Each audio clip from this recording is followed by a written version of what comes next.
Okay, welcome back to Abomination Vaults with Pathfinder 2nd Edition on Foundry. Solo. We're doing pretty good. You know, we've cleared out a good chunk of level 1. Maybe... Nah, I don't even know if I can say half. Maybe half. The giant scorpion, hopefully the toughest thing on level 1, but who knows. And after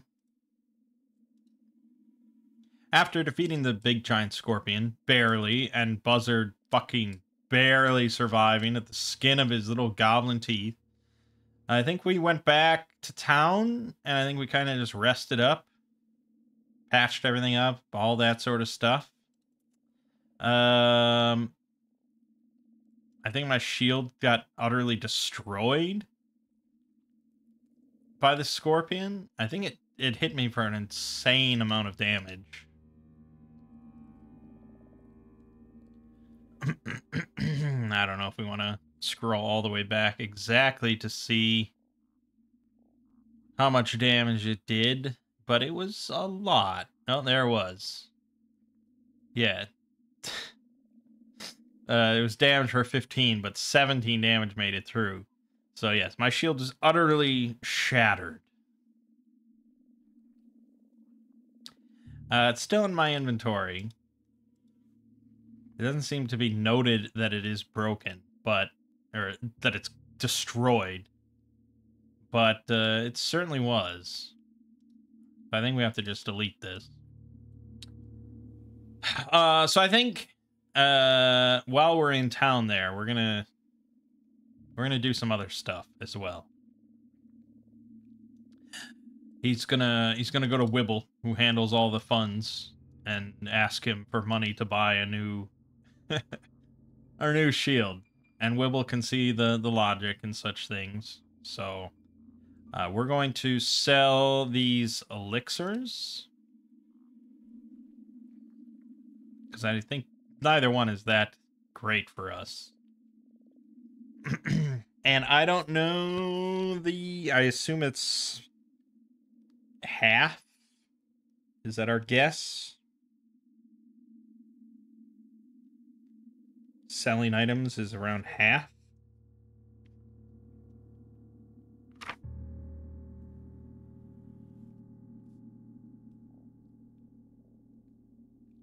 Most items can be sold for half their price, but coins, gems, art objects, and raw materials can be exchanged for full price.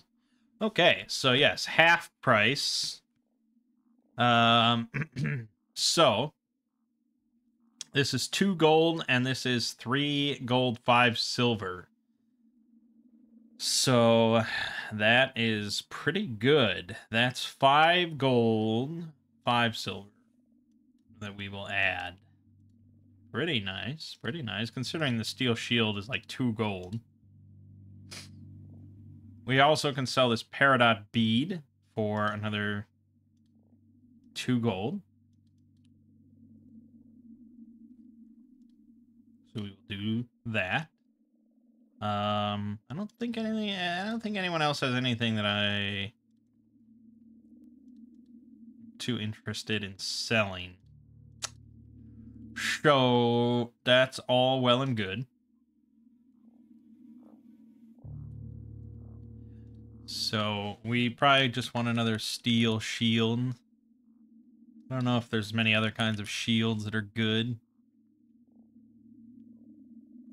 There's definitely a better way to look at all this.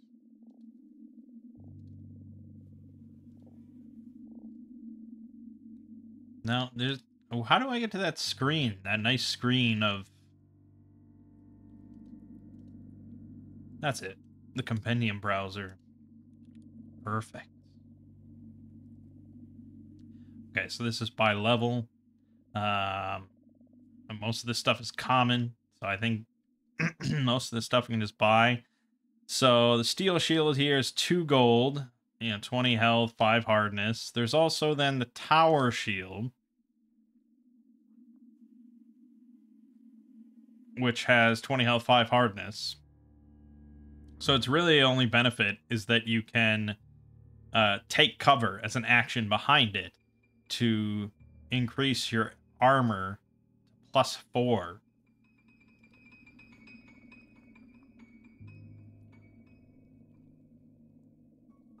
And that lasts until you move from your current space, use an attack action, become unconscious, or end the effect as a free action. So, yeah, I mean, for a tank, you can just bunker behind that damn thing. Not too shabby. And beyond that, we get kind of expensive. We'll stick with the steel shield for now. Because 10 gold is probably more than I want to spend. So we're going to subtract 2 gold from Wibble, and we will dump steel shield here.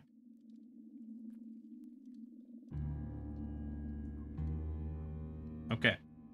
Now, the other thing that we want to do while we're doing all this... I mean, there's probably more shopping that we could do, but the main thing that I want to accomplish is moving this rune from the Morning Star over to Buzzard's pickaxe.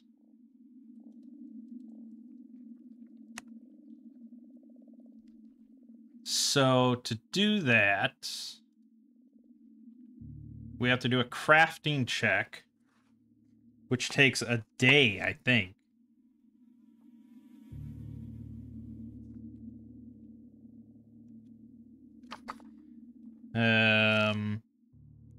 I think it's just a craft check with a DC of the rune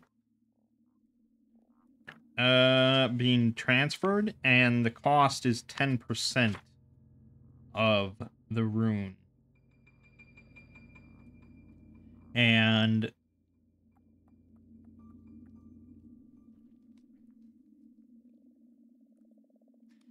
doesn't really mention time, so I have to assume that the time is like standard.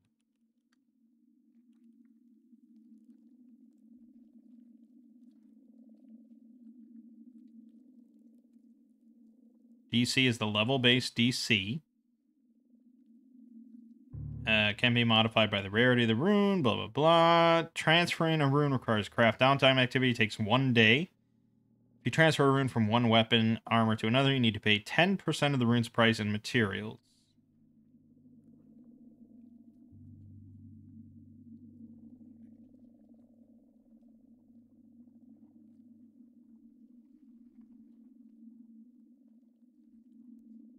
Okay.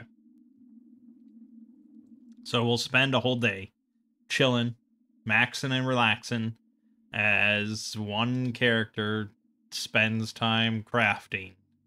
And it's definitely Batha. She is the rune master. So yeah, she's just gonna have to roll her crafting, and the cost of the rune, this is a potency rune.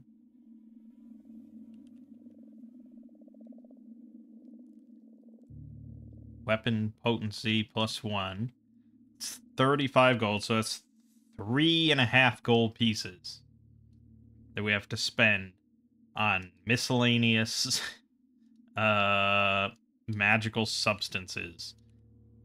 A lot cheaper than buying one of these runes, though, obviously. It's 35 gold. But at the same time, I guess I could just sell the Morning Star, which is worth 35, and then buy... Oh no, but I'd sell this for half the value. No, this is better. This is better. So we're gonna remove 3.5. And then she will do her crafting check.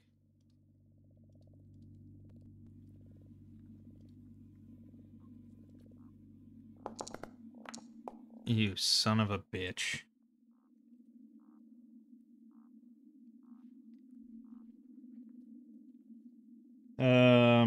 So that's obviously a failure. I can salvage the raw materials I supplied for their full value, but I have to spend another day. I don't know what time matters, you know? I thought I saw somebody mention online for Abomination Vaults that there is some sort of scale of time, but it's like weeks of time. Like if weeks go by, something will happen or something. I don't know. I obviously haven't read the whole adventure. But yeah, we're chilling and relaxing, and I'm whatever. Just whatever is the position we're taking. I spent my money. I want to transfer my rune. Perfect. That might be a critical success. The rune is level 2. So this is probably chart that you want to have up at all times. Level 2 DC is 16. So yes, I critically successed. So now each additional day spent crafting reduces the materials needed to complete the item by an amount based on your level plus 1 your proficiency rank in crafting. But I don't know if that counts for transferring runes. I don't know.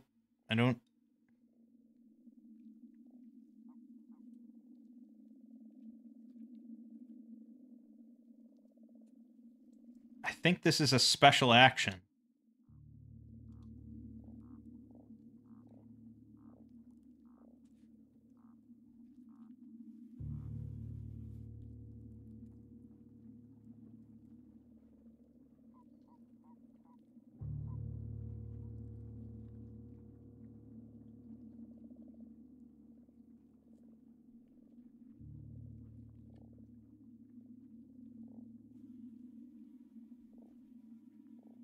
Oh, wait a minute.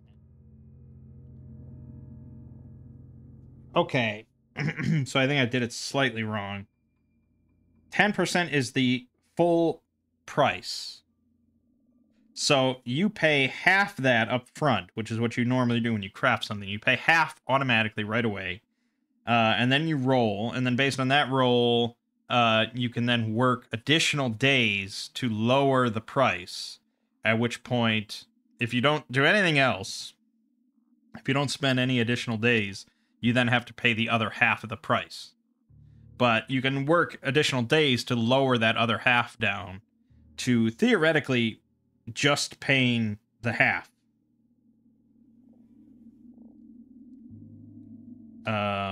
So if you have nothing but time, yes, you can craft items for half the cost of buying them. But if you're trying to make something quickly, you're going to be just paying the full price, which, you know, normally is pointless. But for this sort of special action, obviously it's a lot cheaper for us to swap this rune than to try and buy one or make a rune, which I can't do.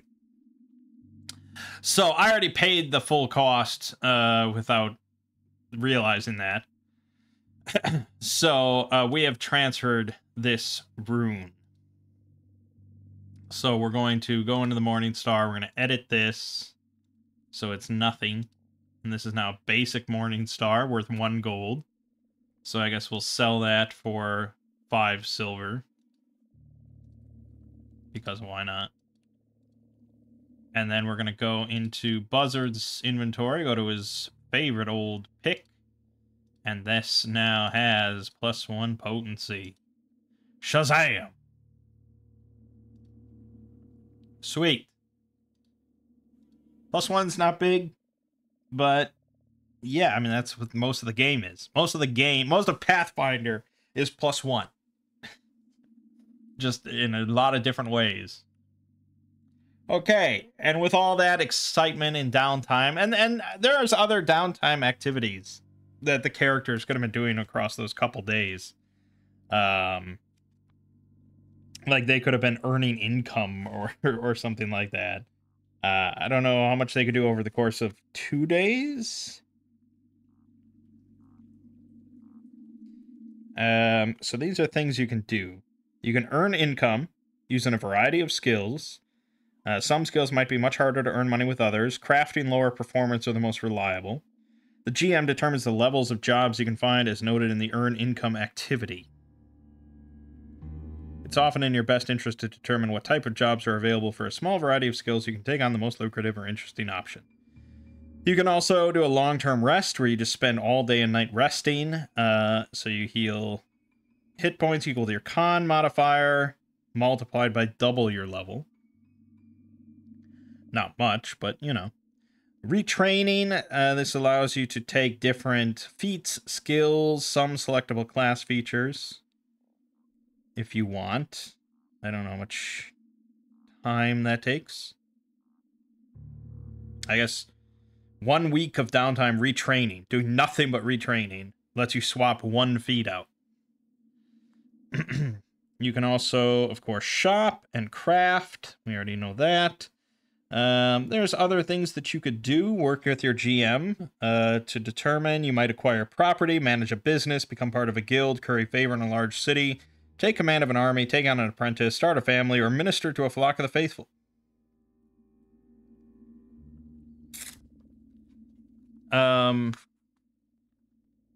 Yeah. So I like that idea. It's something that my DM and our group never did. Like we never did in any campaign I think I can remember. Just a period of time where the DM's like, okay, or where we as a group, I suppose, would be a better way of doing it. Where we as a group were like, you know what, let's just like chill for a year, you know? I got some things that I want to do, you've got some things you want to do in this town, blah, blah, blah. Let's just chill for like a year. It just doesn't happen that often, because usually there's just always more to do. And the fact that they mention healing, like resting, as a downtime activity is kind of funny. Because if you have anyone with medicine, like, it's very quick to get back to full health. So that's kind of interesting. The one argument I get, the best, well, crafting, I think. Really, it's just like, what are the rest of you doing while this fucker is spending 2 weeks crafting a new sword? That's really what it is. And then it's like, well, I guess I'll earn income. So yeah, here's the whole earn income task explanation. So based on the task level, you know, that sort of sets the DC. And then you roll once for your first day of work. And then based on that result, you can keep working on subsequent days without needing to roll again, and you earn the same amount as the first day up until the task's completion. Most tasks last a week or two, though some can take months or even years. So like a level, let's say a level 1 task for level 1 characters. And you're trained in the task that you are doing, which is most likely at level 1. And you succeed on the roll.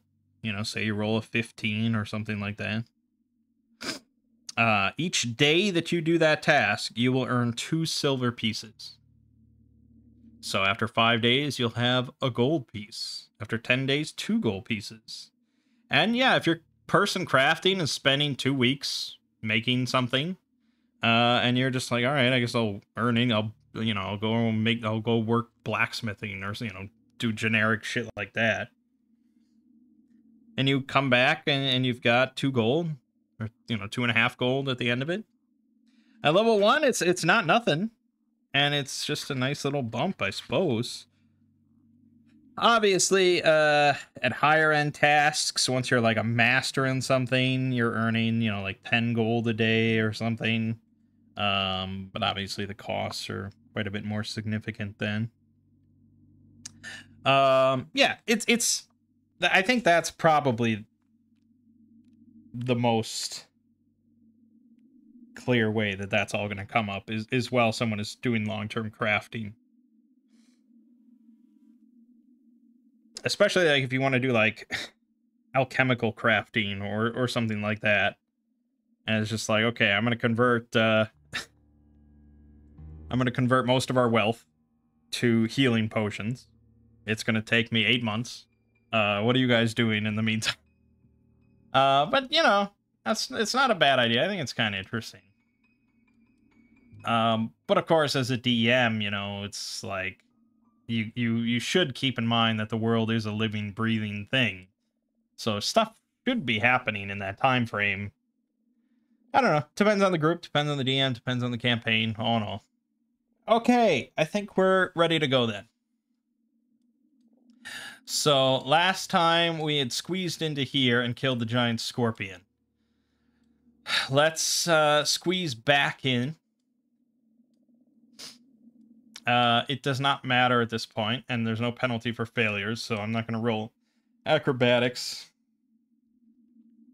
every time. That's ridiculous. Wait, what was the roll here? Yeah. DC Athletics. DC 10 Athletics check.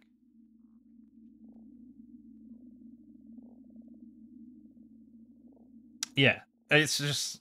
I would do it initially.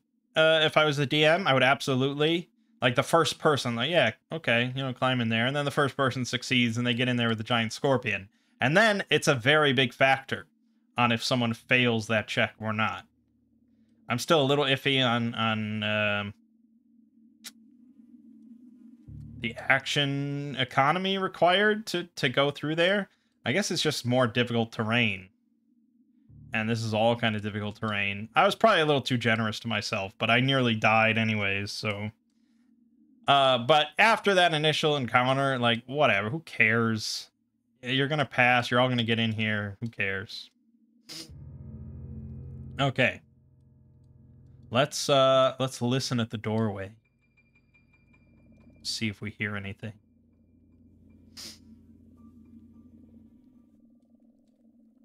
Nope, does not seem like there's any sounds, so... The two green boys will kick in their doors simultaneously. The air in this large chapel feels colder and damper than elsewhere in the ruins. Condensed beads on the walls run in rivulets across the countless skulls carved into the stone. A moldering human corpse lies slumped against a wall, his hands wedged into a crack, as if he died trying to pry a brick loose. 3 short flights of steps lead upward to a wider chamber to the north, where a semicircular dais supports an altar of white stone.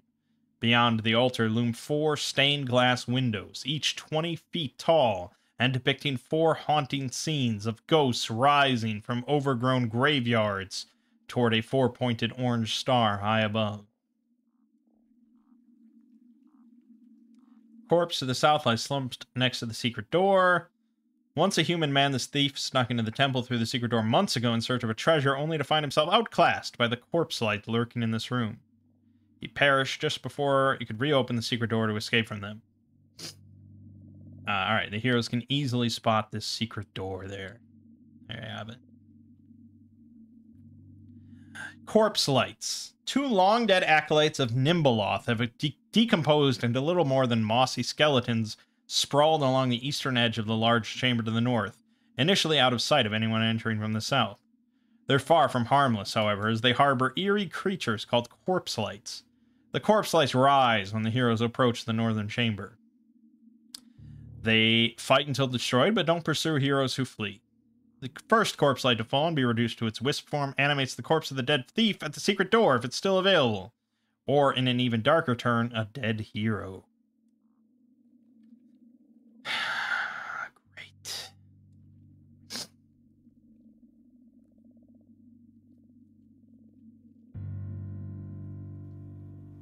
Okay, cool. So we step forward, of course. And Wibble goes to check out this, this dead guy and see if he's got any loot on him. The others continue on.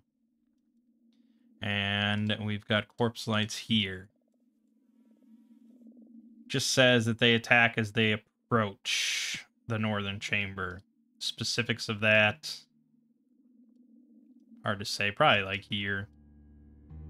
Wibble will move up. And now they make themselves known. Yeah, so I wish Oh, this was the Thief's Remains. Wibble would have grabbed this. He definitely would have grabbed this. 4 daggers. Healing potion. Dark Vision elixir worth 6 gold. Dark Vision for 10 minutes. That is pretty good. And a silver ring worth 5 gold. Very nice. Very good, very good. I wish there was a better way to handle exploration activities. You know, we have this set, I'm pretty sure. Yeah, we have this set, but I wish that, like, as soon as I clicked end encounter or something, it just gave him the raised shield benefit. But it's really up to the player, like the player controlling Garziel. And if I was just playing Garziel in a campaign, yeah, I mean, I would always be very aware of his status of having his shield raised. But yeah, all right. So for now, he's got his shield raised. Then, like, the scouting thing, we'd have to go in here, or, who has scout? You have scout. Yeah.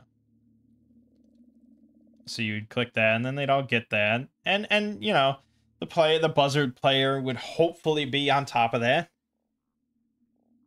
I guess it's just a lot of juggle. It's a lot to juggle solo.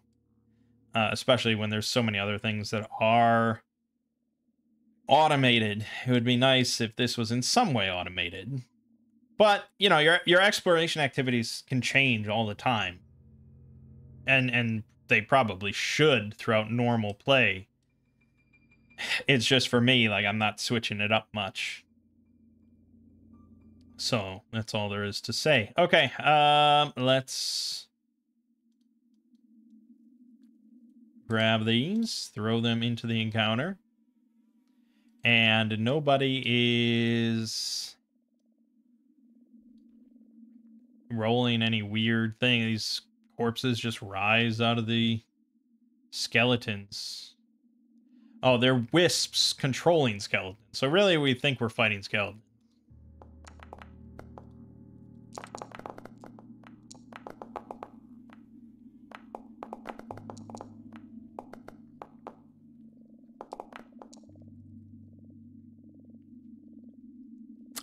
Okay. Begin encounter. Do we have any fun corpse fight music? What is this? The shrine? No, it does not seem like we have any. We'll go with first to the front. Our combat music choice. All right. Up first is Buzzard. Yeah, I mean, his turn's going to be pretty simple. He, of course, is going to rage. He's going to move 5. Well, he could sudden charge, I suppose. So he could stride twice. 5, 10, 15, 25, 30, 35. And get him in a good flanking position for Garziel. They don't seem to have any reactions, so that's all fine. We will read the rest later when it matters. Right now, I want to hit with my new potency rune. Shablam! Oh yeah, baby.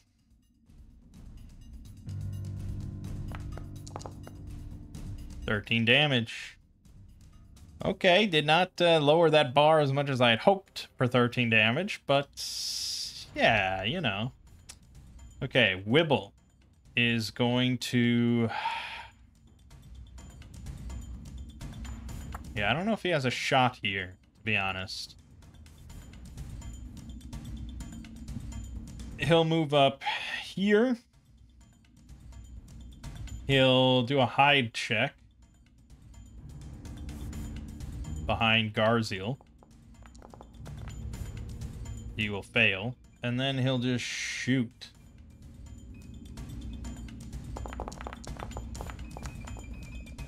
Hits. So because I'm the GM, I see all his numbers, obviously. And I didn't really think about that I always have perfect knowledge of their AC and stuff. But I don't think it matters that much. But if you're playing normally, you can't see that sort of information. You actually can't see a bunch of this information. Alright, basic 1d6, 1 damage. Yikes. Okay, this corpse light. Let's finally look at what they got. So he's got claws. He's got jaws. He can claim a corpse. Which is if he dies. He has death light. He emits a sickly blue beam of light from its mouth and eyes in a 20-foot cone. All living creatures in this area must attempt a DC 18 Fortitude saving throw. If at least one creature fails its save, the corpse light regains 2d6 hit points. Gaining any over the max as temp hit points. And on a failure, each person takes 2d6 damage and is frightened 1. It's pretty good. Oh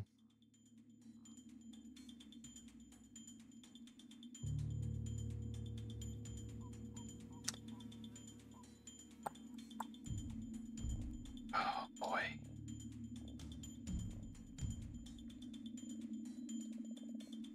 See, yeah, I mean, so they're powerless in sunlight. If I were playing and I thought of that, I'd break open the stained glass windows there. I would have had Wibble just like shoot him out.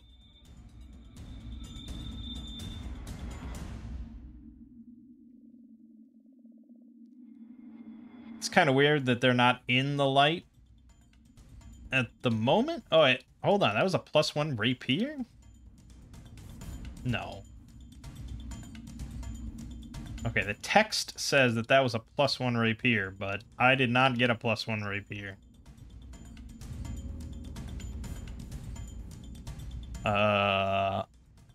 Hold on. Let me check because I have the PDF of the actual, like, you know, normal adventure. So let me check that real quick. Yep, says it right there. Clear as day, black and white, +1 rapier. So it seems whoever made this module forgot to actually make this a +1 rapier. So we will go ahead and do that ourselves, because that's easy enough to just give it a potency rune. Call it a day. Which is awesome. That's much better now, because now we can transfer that rune over to Garziel's axe. But yeah, I suppose this thing will attempt Deathlight, because I think it has a pretty, pretty ideal scenario here. Not super. It won't catch Botha, so it'll just get those two. And they will, of course, roll DC 18 Fortitude. I like that. I don't like that.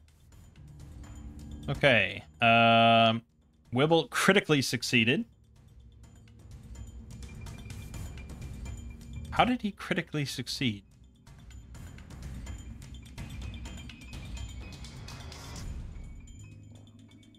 Does he have some sort of effect I forgot about?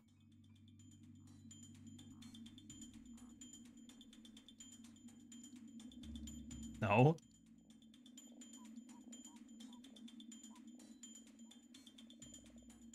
Oh, Gutsy Halfling. Oh, I love that it tells me. That's so nice. Gutsy Halfling. When you roll a success on a saving throw against an emotion effect, you get a crit instead. Fuck yeah. That's awesome. Garziel, of course, failed, however. So, 2d6 damage for old Garziel. 10 damage. Damn it. And,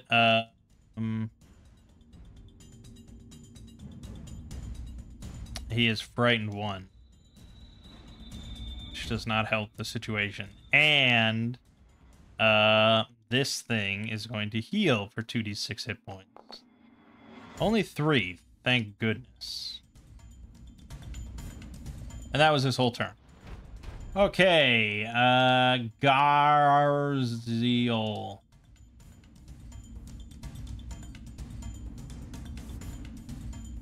Pretty simple. We're going to step up here. We're going to swing our next splitter.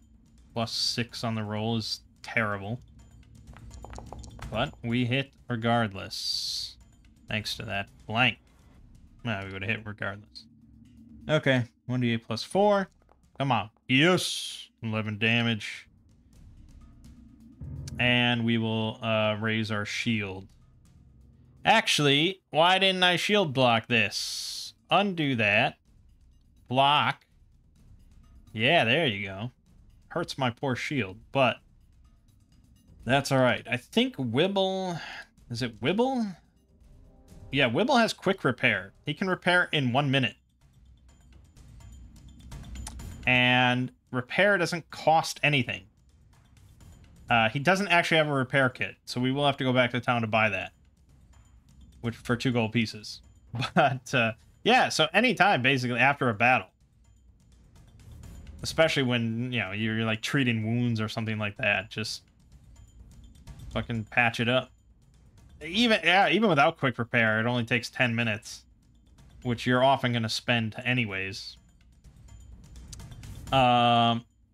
Eventually, though, when you're legendary crafter, it takes 1 action to repair something. It's pretty nuts. So that was good. And then he's going to keep his shield raised. And that's the end of his turn. So we can get rid of Frightened 1. Alright, then we have the other Corpse Light. This one's not going to do Deathlight because it hasn't taken any damage, but it is going to pound the shit out of Buzzard. Let's start with a jaw attack. That is a hit. Mostly because he's got Clumsy and Rage. If he didn't have either one of those, it would have been a miss. 1d8 +6. We'll use Liberating Step. To drop it from 13 to 10? I mean, I guess it is kind of a factor. So, yes. And of course, I didn't do that properly. Ugh. Liberating Step.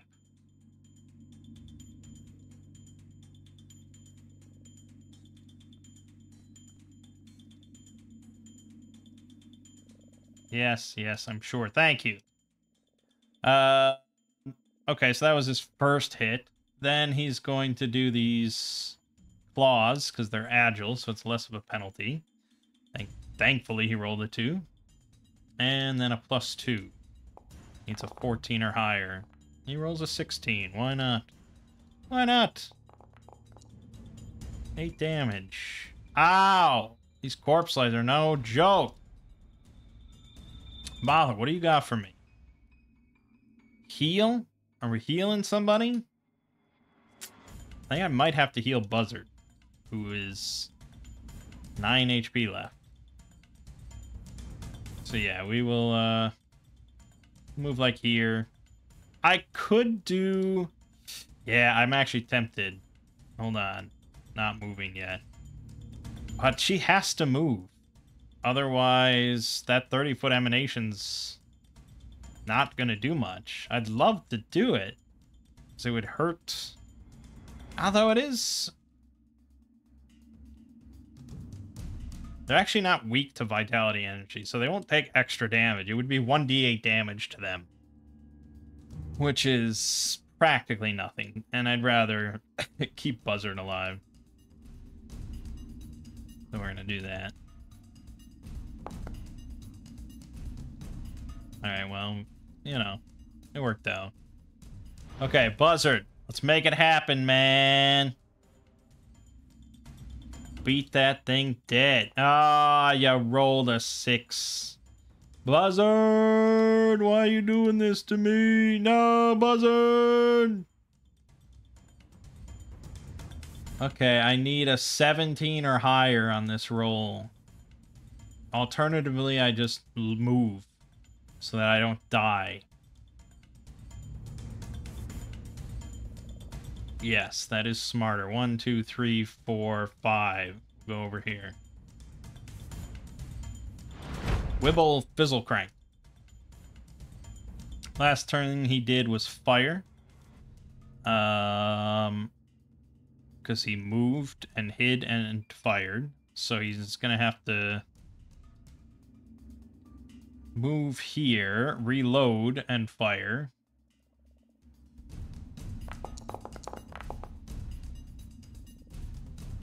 Yeah.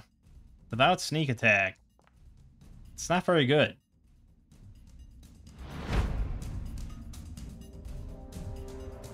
Alright, this one can't use Deathlight again, so we don't have to worry about that.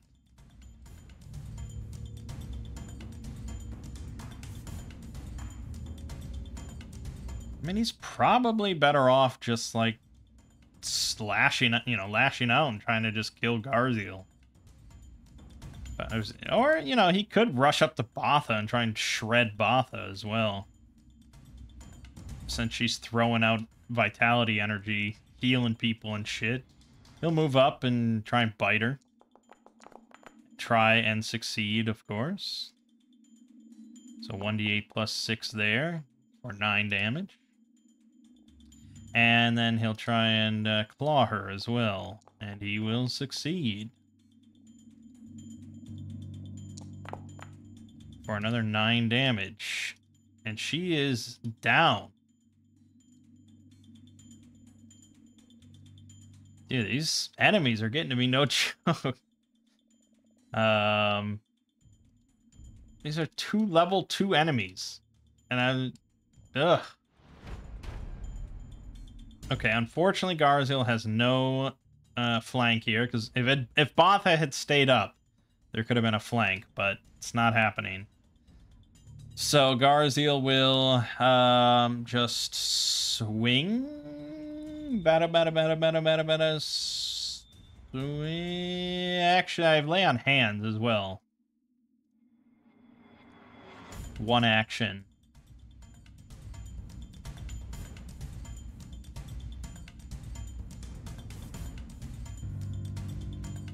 Yeah, let's do that first. I probably should be healing Botha with it, to be honest. Because it's... Fucker.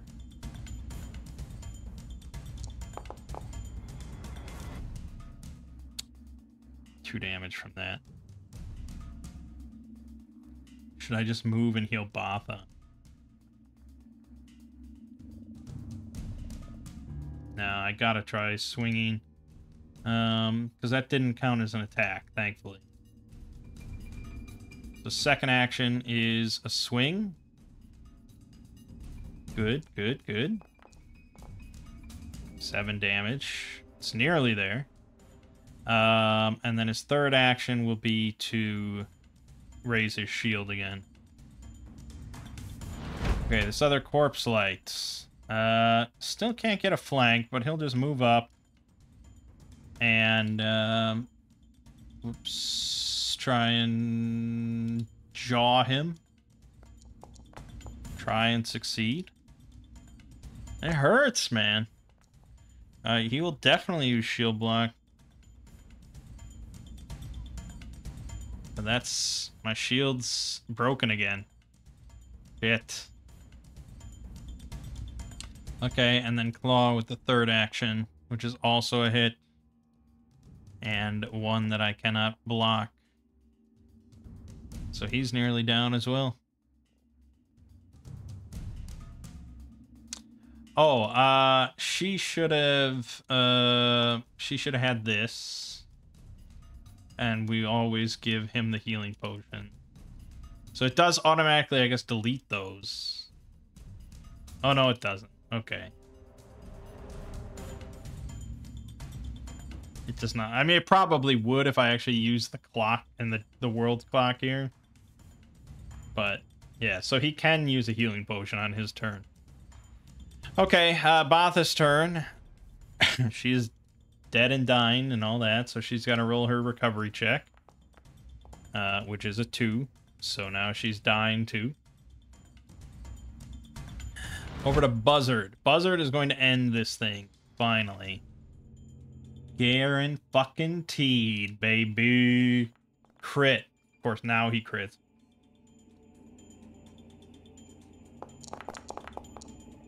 For absurd 40 fucking damage. God damn it, Buzzard.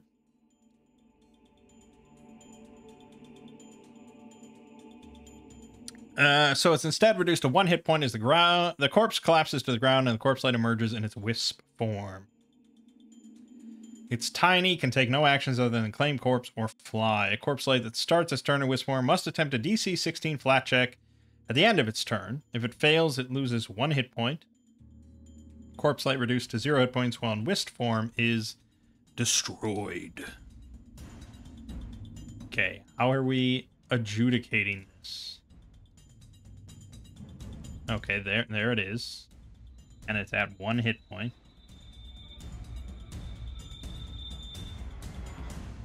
I mean, of course he's going to try and kill this little thing. I don't know if Tiny helps it at all, but it's not being flanked anymore. So, there's that. I definitely missed. Well, that's the end of Buzzard's turn. Wibble Fizzle Crank. I'd be hesitant to give him hide behind this. I don't know what sort of the official stance is on what can see you behind, you know, from what angle, and sort of like how generous is your DM, I suppose. I think Wibble doesn't have a whole lot going for him, so we're going to allow it. So, he's going to reload as 1 action. Then he's going to hide.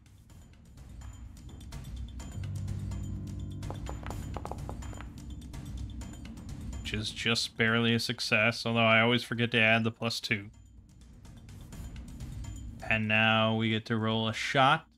And again, its AC is 2 less, but that's not even close. And that was Wibble's turn. Okay, so the corpse light now is going to try and claim a corpse. Specifically, he's going... Botha's not dead, so she's not a corpse yet. So as for 1 action, he can claim a corpse that he's adjacent to. And he can move 25 feet. So that's 5, 10, 15, 25, 35. Yeah, I mean, he can get there with 2 actions. So now he's claiming this corpse with his 3rd action, so he gets this. There you go. And he gets 3d6 hit points. 9. Honestly, that's not too many, so that's somewhat okay. Okay, Garziel.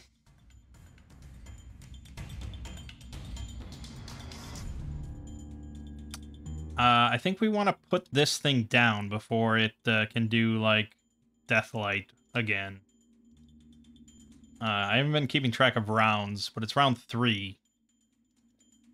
So I guess we probably should roll the 1d4 here. 2 rounds. So that corpse light will be able to use it on its next turn. So Agarziel is going to move here and swing and miss because he rolled a 5. 17 AC. It's pretty unlikely. But I don't have a shield, so I don't have much else to do. Damn it. You know, if the rolls go your way, everything can be a lot easier. Okay, this Corpse Light will move up to Buzzard. Give him the old jaw. Crit. I think Buzzard's down for the count. 16 damage. Almost. He's going to have to miss this claw for him to stay up. He did not miss the claw. That is a pretty big factor in our chance of winning.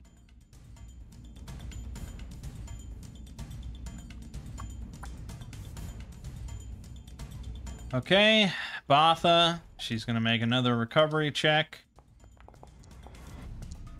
She succeeded, so she's back at dying 1. Buzzard now has to make his roll. He failed, so he's at dying 2. Wibble. He's going to just reload.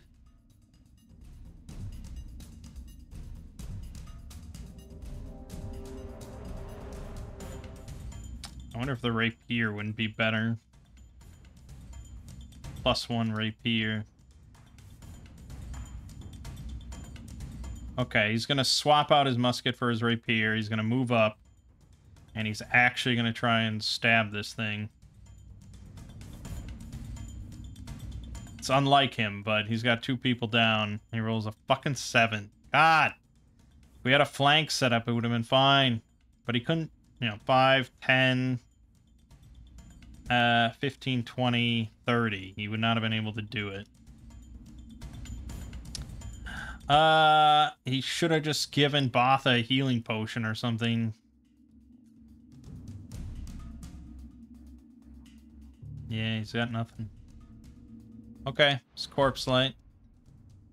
Will, of course, use...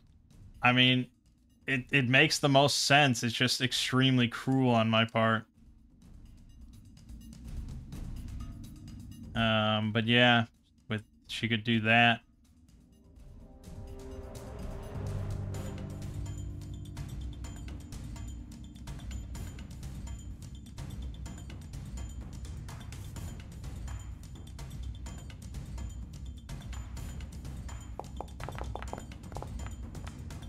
Who just rolled? Why did you roll? I don't even have you selected. I guess I have to link it in chat. A natural 1. A 4. And... I think this is the end of the party. That's crazy. 2 level 2 creatures.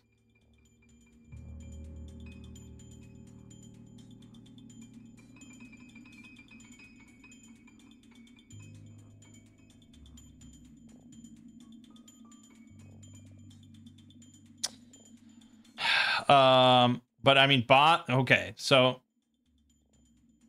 fucking, for one, it restores 2d6 hit points. Okay, so there's that. But Botha and Wibble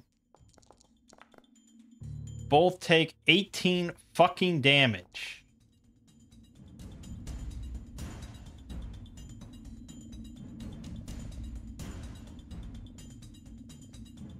And then,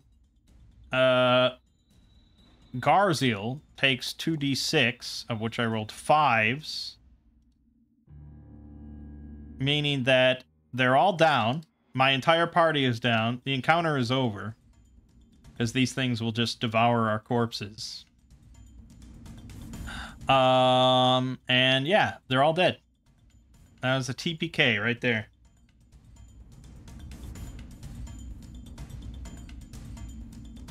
Now, I do think my rolls were pretty shitty. I mean, that's always going to be a factor. But, holy shit. That's nuts.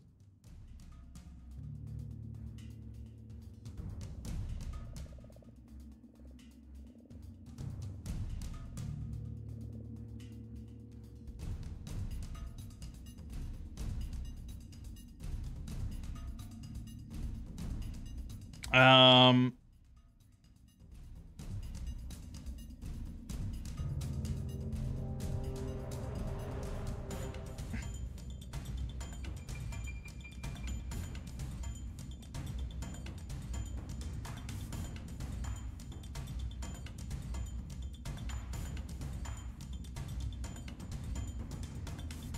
Yeah, I mean, I don't know. I did see a lot of people mentioning, like, how lethal Abomination Vault is. And especially at the early levels.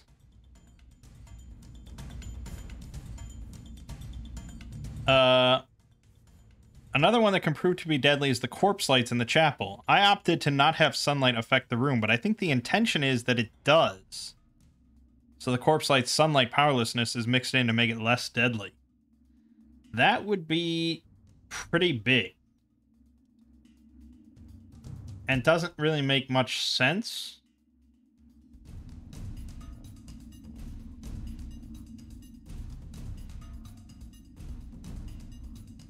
Or are we arguing, I guess, that they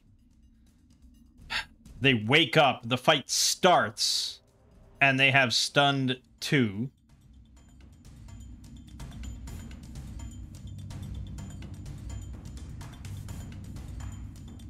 So they only get 1 action? Each time you regain actions, reduce the number you regain by your stun value. Then reduce your stun value by the number of actions you lost. Oh, okay. Well, then they would start their first turn with 1 action, and then the second turn they'd have all their actions.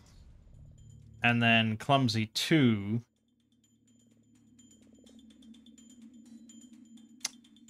I don't actually think that's true, because it says they cannot claim a corpse. And the module is very clear that the first one to die will go claim this corpse. So that does not seem to be the case.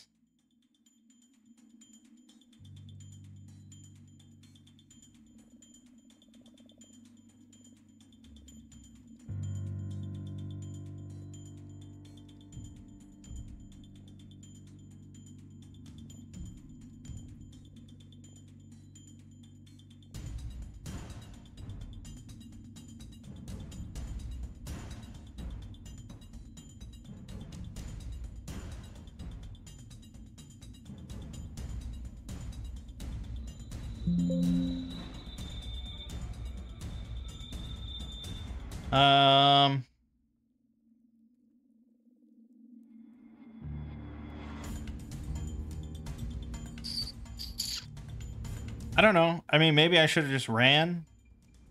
But Botha was down. Botha got 1 shot. I guess I could have just, like, stayed away. And it is, I guess, up to the DM to just suddenly decide to go beat the shit out of the squishy. But if you put the squishy close to the undead abominations, that can happen, right?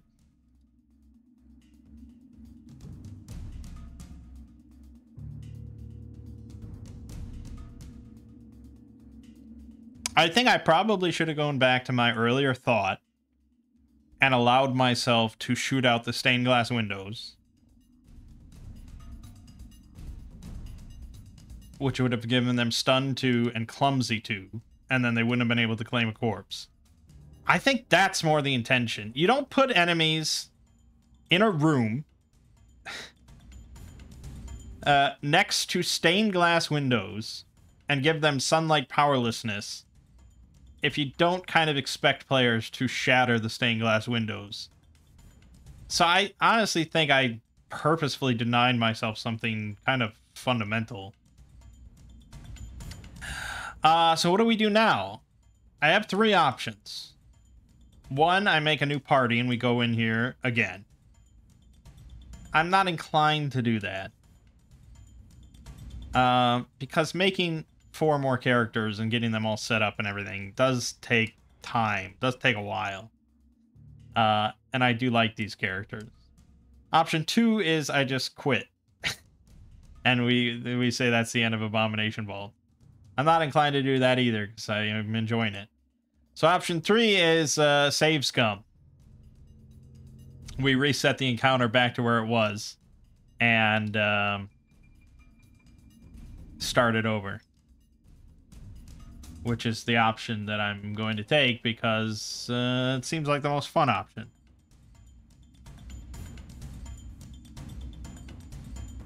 Like, I could still very much lose.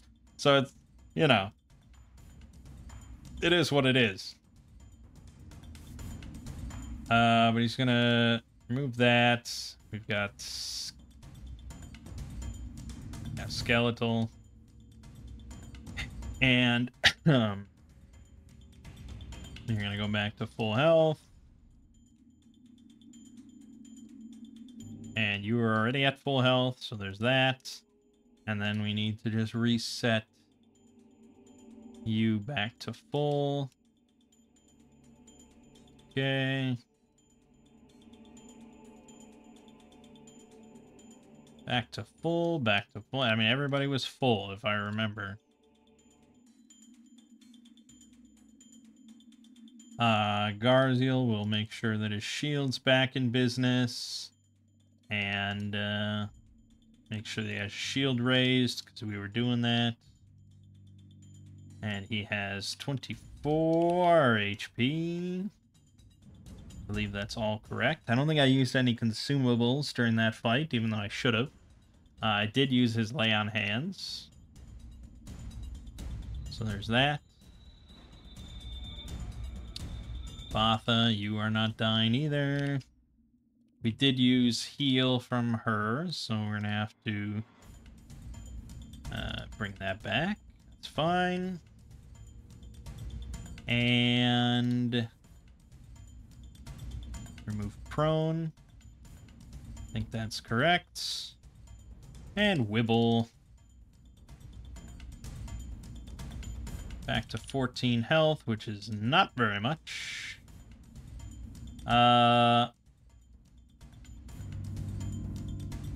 Yeah, he has nimble dodge, but that does not help him against horrible corpse light horribleness. He's gonna put that rapier away, have his musket ready to go. We only have 11 bullets left. That's bad. And I don't think he has used anything. Yeah, okay. So they're all good to go.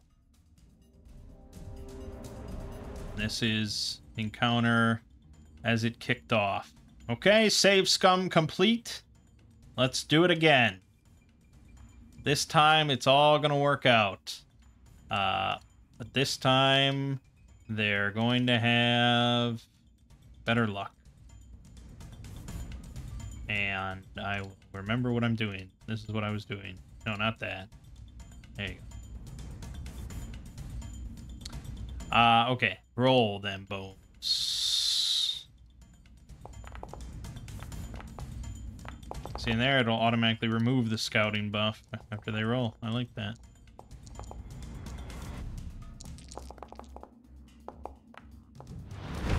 Okay, first up is the corpse light.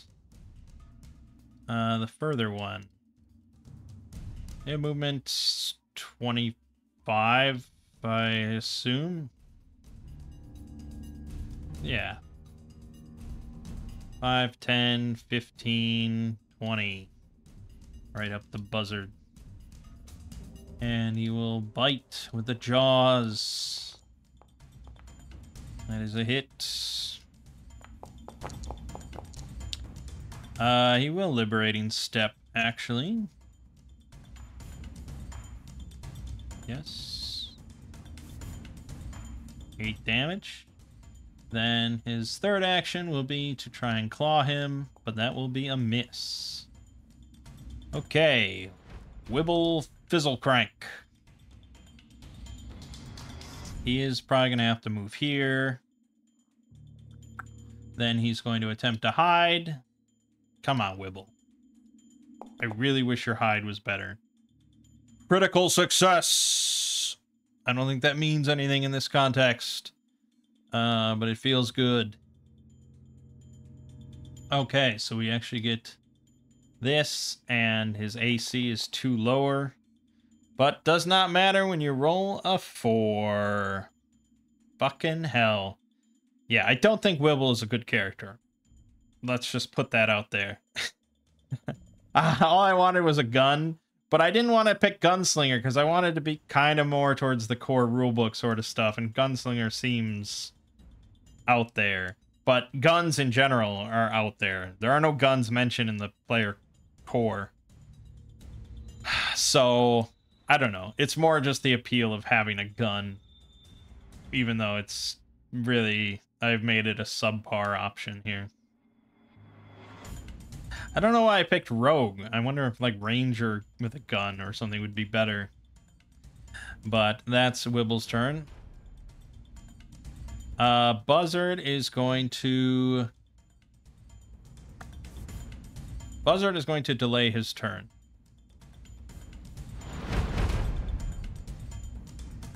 Because he wants Garziel to set up the flank. So Garziel will move here.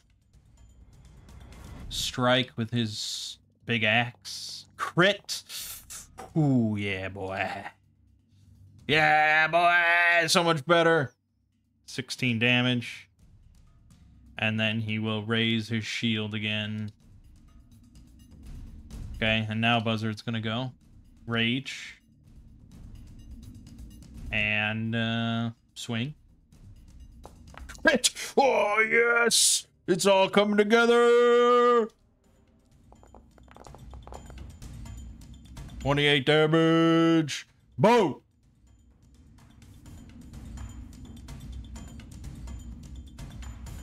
Now that's how it goes.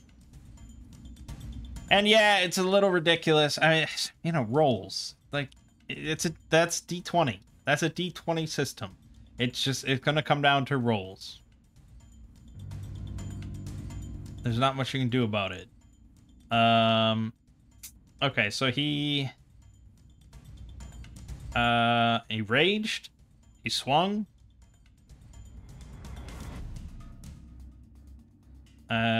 Unfortunately, I don't know.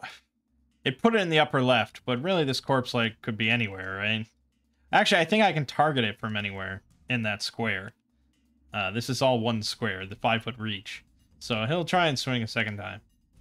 He crit again! Fucking D20 rolls. See ya, buddy. You're not possessing shit. I love it. I love it so much. Buzzard's the man. Okay, the other corpse slide is going to step up. Do the same combo, wombo, 2. Oh, missed on a 3. Yes. Very nice. But crit on the claw. Damn. 14 damage to Garziel. Who definitely has his shield up. There you go. Nearly breaking his shield, but not quite. Okay. Botha's gonna go. Botha could heal Garziel. But I think maybe we should use heal for a very targeted effect on the corpse light.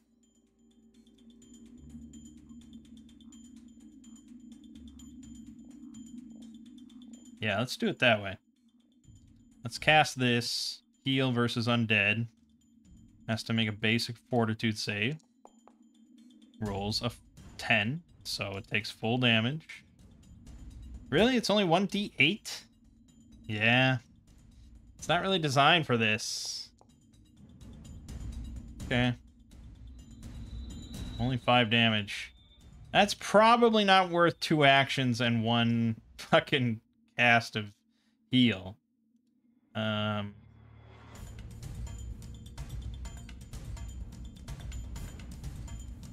Unfortunately, she doesn't have much else, so I guess she'll just... No, I would have had the sling out. That was her default. So she's going to shoot the sling. You never know. Look at that. She hit. And I think it's weak to bludgeoning. Unless this is piercing. It's bludgeoning. Took 8 damage. Excellent. Did even more than her fucking heal. Alright, that's a good lesson. Don't do that again. If they're vulnerable to vitality, then maybe it's okay.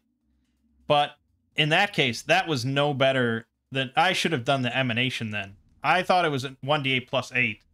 But that's only when you're healing somebody.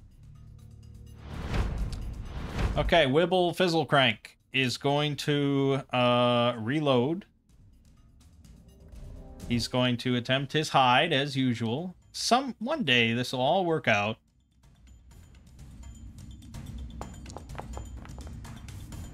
Alright, he barely succeeded. Well, no, again, the +2 that I always forget to add. But he succeeded. Come on. Just land this. He rolled a 7. Still not good enough with the -2. Fuck me. Wibble, why are you so shit? And then that's it. Okay, Garziel. No, he'll delay. Wait for Buzzard. Then going back and forth. 5, 10, 15. Oh, he can sudden charge. No, it doesn't matter. 5. Hold on, he was here. 5, 10, 15, 20, 25. Yeah, okay. One action. And he's going to swing for his second action. He hits.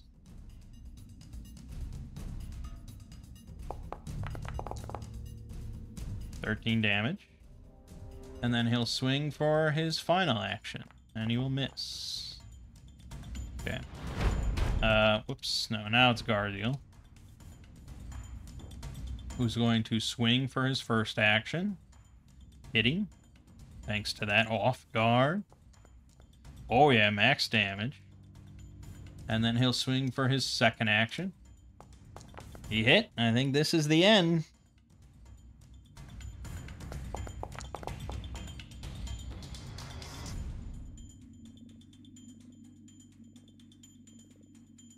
Okay.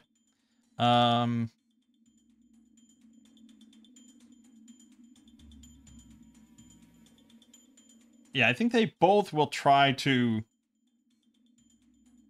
Yeah. They both will try to animate different corpses. Which is a problem, because he's about to go. So, he is in Wisp form. He has 1 health. He will make it to that corpse and animate it. There isn't really any way I could block him. So Garziel's only hope is to actually kill him, but I'd have to roll a crit. No. I have lay on hands. Ha ha! Ho ho ho! Ha ha! Ho ho! I don't think it matters. He has 1 health. Unless he critically succeeds on this. He did not.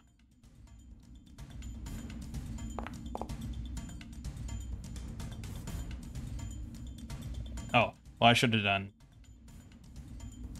half. Hold on. I will actually click half. So he takes 1 damage. And he's destroyed. Ha-ha! That went 1,000,000,000 times better. Thanks to rolls. And entirely rolls. And nothing but rolls. Yeah, that's it.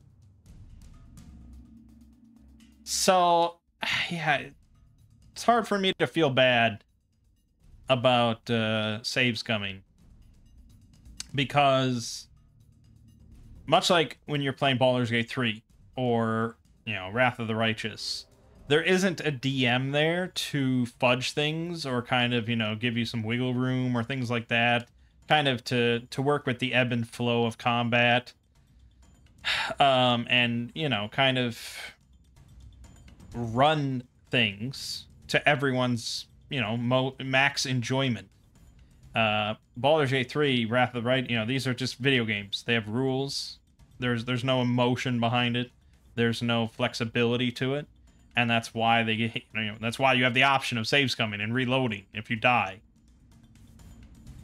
And there are certainly DMs that also lack that emotion and flexibility and run it very strictly and don't fudge anything ever. And if you die like that because you rolled poorly and stuff, you die. Make a new character. That's a very old school mentality. The new school is generally a little bit more flexible. To the point of, I think there is a certain percentage of tables out there, groups that just never die. They don't have TPKs. It doesn't happen. But I think most groups, death is a possibility. And if you do something particularly stupid, I think that's where death is sort of expected. But yeah, for most gamers, you know, RPG, tabletop RPG players, dying because like your DM walked up to the squishy character and then one-shot them because they rolled a crit is just pretty lame. Yeah, just pretty lame. Or, you know, they use their big corpse whatever death light ability and you all critically failed your saves and so you all just die. It's just kind of lame.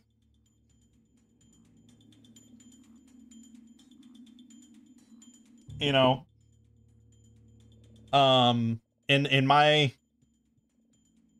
the biggest campaign I was a part of, the Artemis campaign as we call it, we definitely had character deaths. Not Artemis, of course. That's, you know, why it's called that. But all the others, I think, went through at least one or two characters.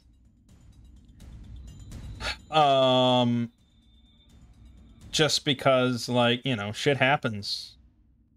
And a DM will typically only fudge things to a certain point. And death has to remain kind of a distinct possibility. And I remember at one point, I was feeling particularly cocky about our party and our capabilities and my capabilities.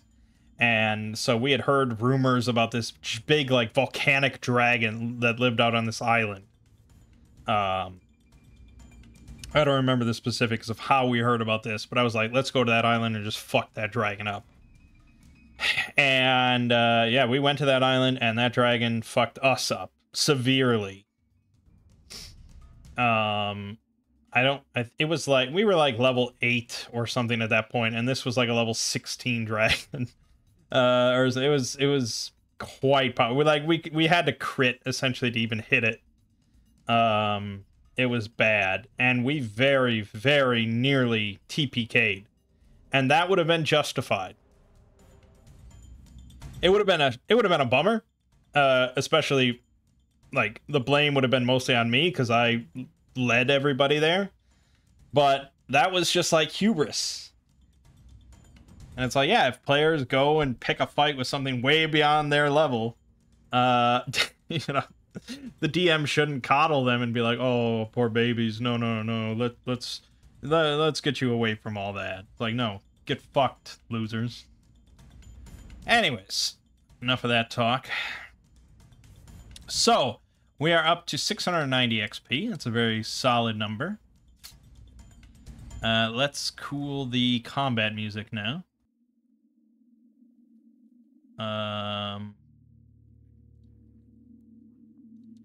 And we are no longer raging.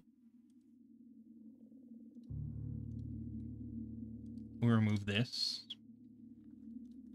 Let's have Botha step up to heal Garziel. And during that time, of course, Wibble, I suppose, will be fixing his shield.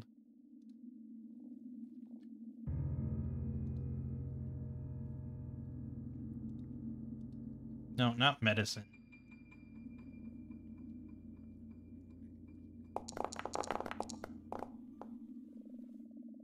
Only 7. Yeah, I guess that's good enough. Okay, let's roll Wibble's crafting check. DC for this shield is 14, I think we said. He has specialty crafting blacksmithing. I think that counts. Crit. Wow, that thing is certainly fucking repaired. Lickety split. Perfect. And while Garziel's being patched up, he will be meditating. Or while Buzzard's being patched up, I suppose.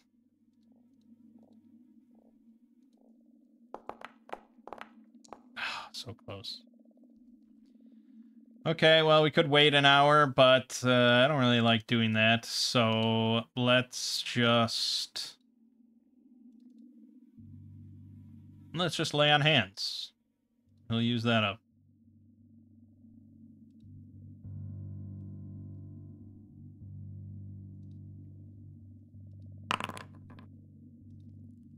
There you go.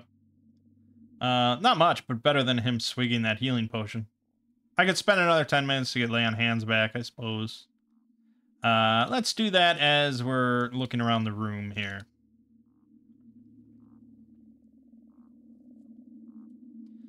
The Acolyte skeletons have little remaining that hasn't rotted or rusted away to uselessness, with two exceptions. One of them has a gold tooth.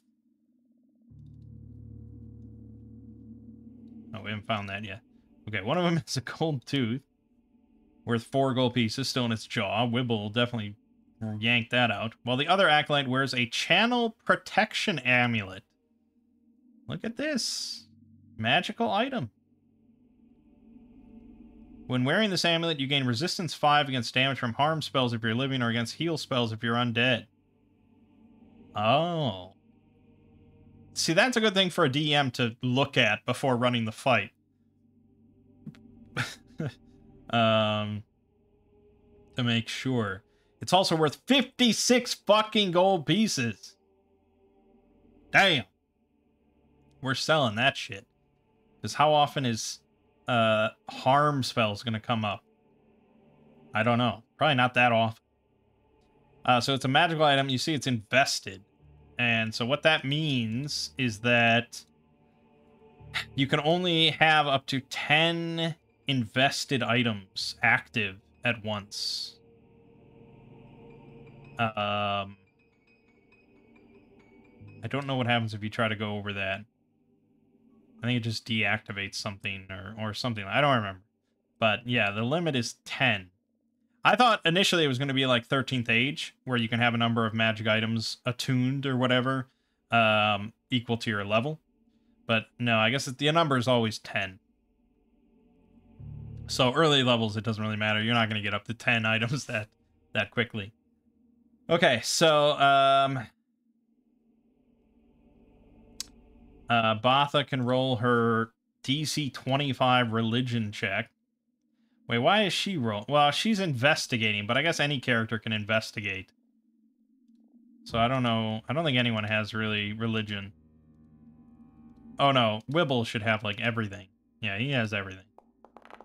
So he's searching, he's investigating. He doesn't know who this shrine is to. But what he does know is how to find the loot. Oh yeah, just barely. He found a secret panel on the northern side of the altar, which has a shallow nook. It contains a scroll of Restore Senses and a first-level Wand of Heal. Now this is a beauty.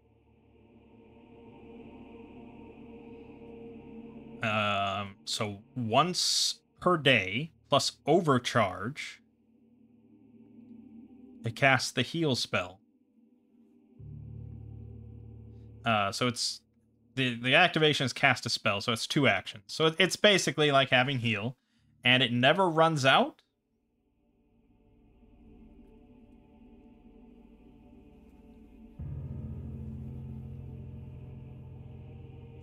And to make this wand, you just have to supply a listed level casting of the spell. So I could just have like 8 heal wands.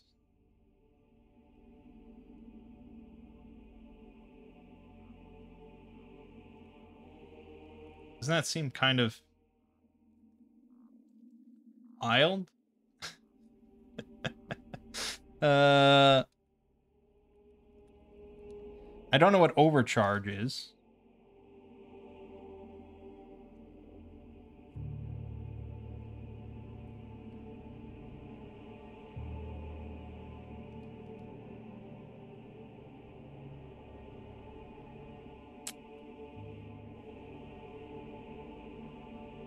Whoa. Okay. To cast a spell from a wand, it must be on your spell list. Okay. And that's the same for scrolls as well. It's just scrolls are a one-time use, whereas wands are once per day. So either way, you have to know the spell. But didn't... Okay. I could have sworn in first edition, though, you can use magic devices as a check to use it. Maybe? Maybe you also... I don't know, actually. I don't know all the rules. But okay. After a spell is cast from the wand for the day, you can attempt to cast it one more time. Cast the spell again, then roll a DC 10 flat check. On a success, the wand is broken. On a failure, the wand is destroyed. If anyone tries to overcharge a wand when it's already been overcharged that day, the wand is automatically destroyed. And no spell is cast. Okay. So one per day, but in a really desperate situation, you could hope for the best.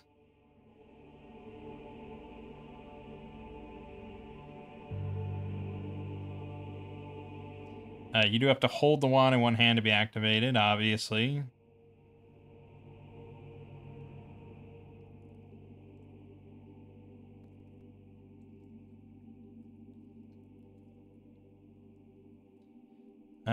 Choose a spell to put in the wand. Oh, so when you craft it, you have to either cast that spell during the process or someone else must do so in your presence. So we could go to one of the people in town and try to get them to help us make some different wands.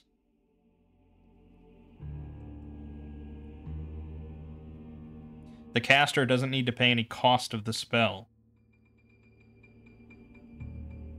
What does that mean? Casting must come from a spellcaster expending a spell slot. Yeah, so you have to cast it.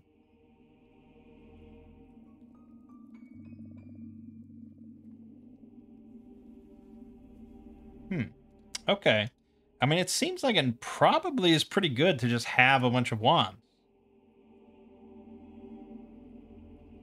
Here's a big post on the Pathfinder subreddit. Basic advice to anyone wanting to play a caster. Buy wands.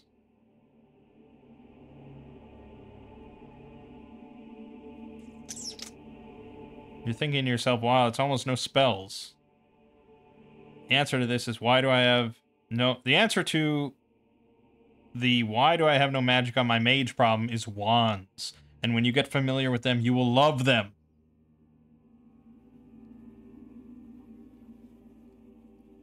Wands use your casting stats.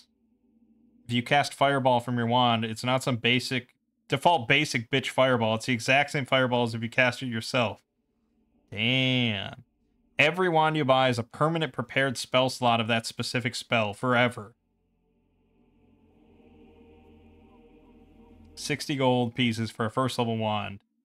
Not cheap, but you are buying a spell slot forever.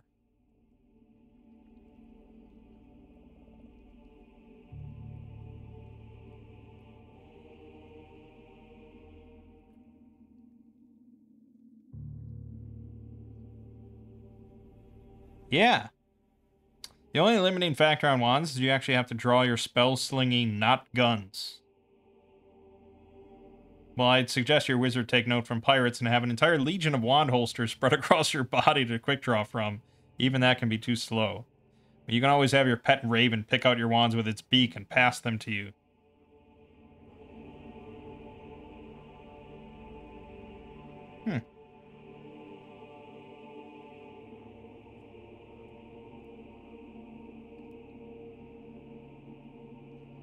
Well, staves. Then there's staves. Or staffs. Magical staff. A staff gains charges when someone prepares it for the day.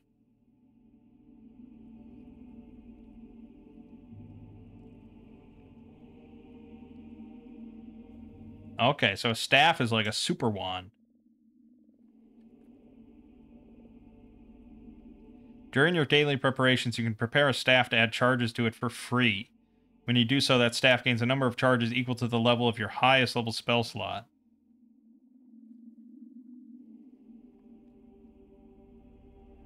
You can only prepare one staff per day. Huh. I'm learning all these interesting things.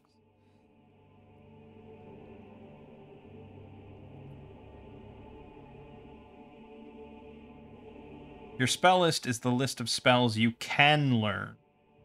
For most characters, that's just their tradition. Okay.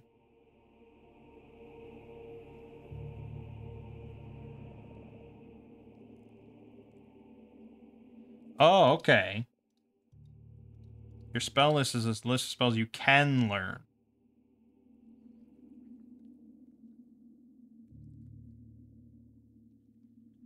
So that means that I could get a wand made that has any primal spell. Any single primal spell.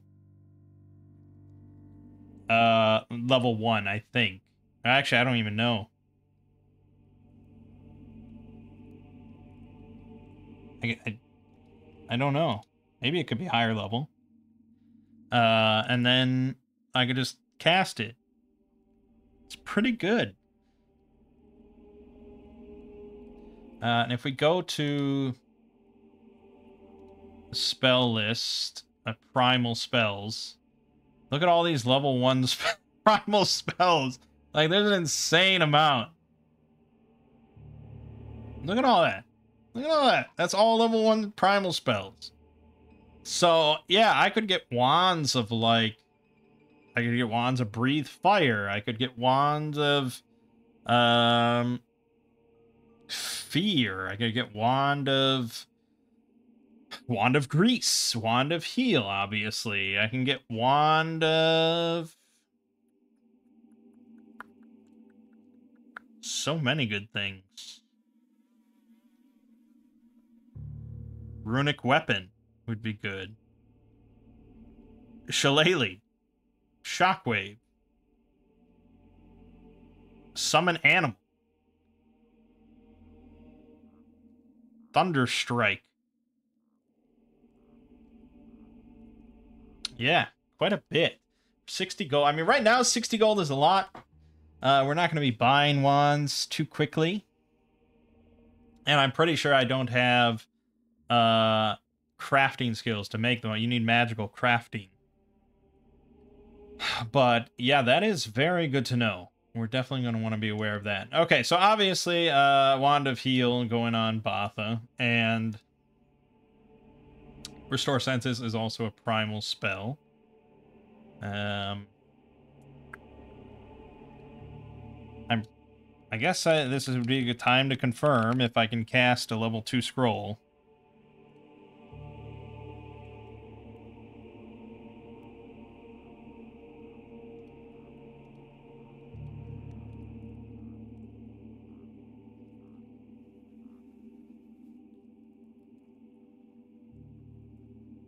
Yeah? Okay. Yes, you can cast higher level shit. Fun. So I can cast Scroll of Restore Senses. Which casts Sound Body. Send a surge of healing energy to restore the target's body. Attempt to counteract one condition: blinded, dazzled, deafened, enfeebled, sickened.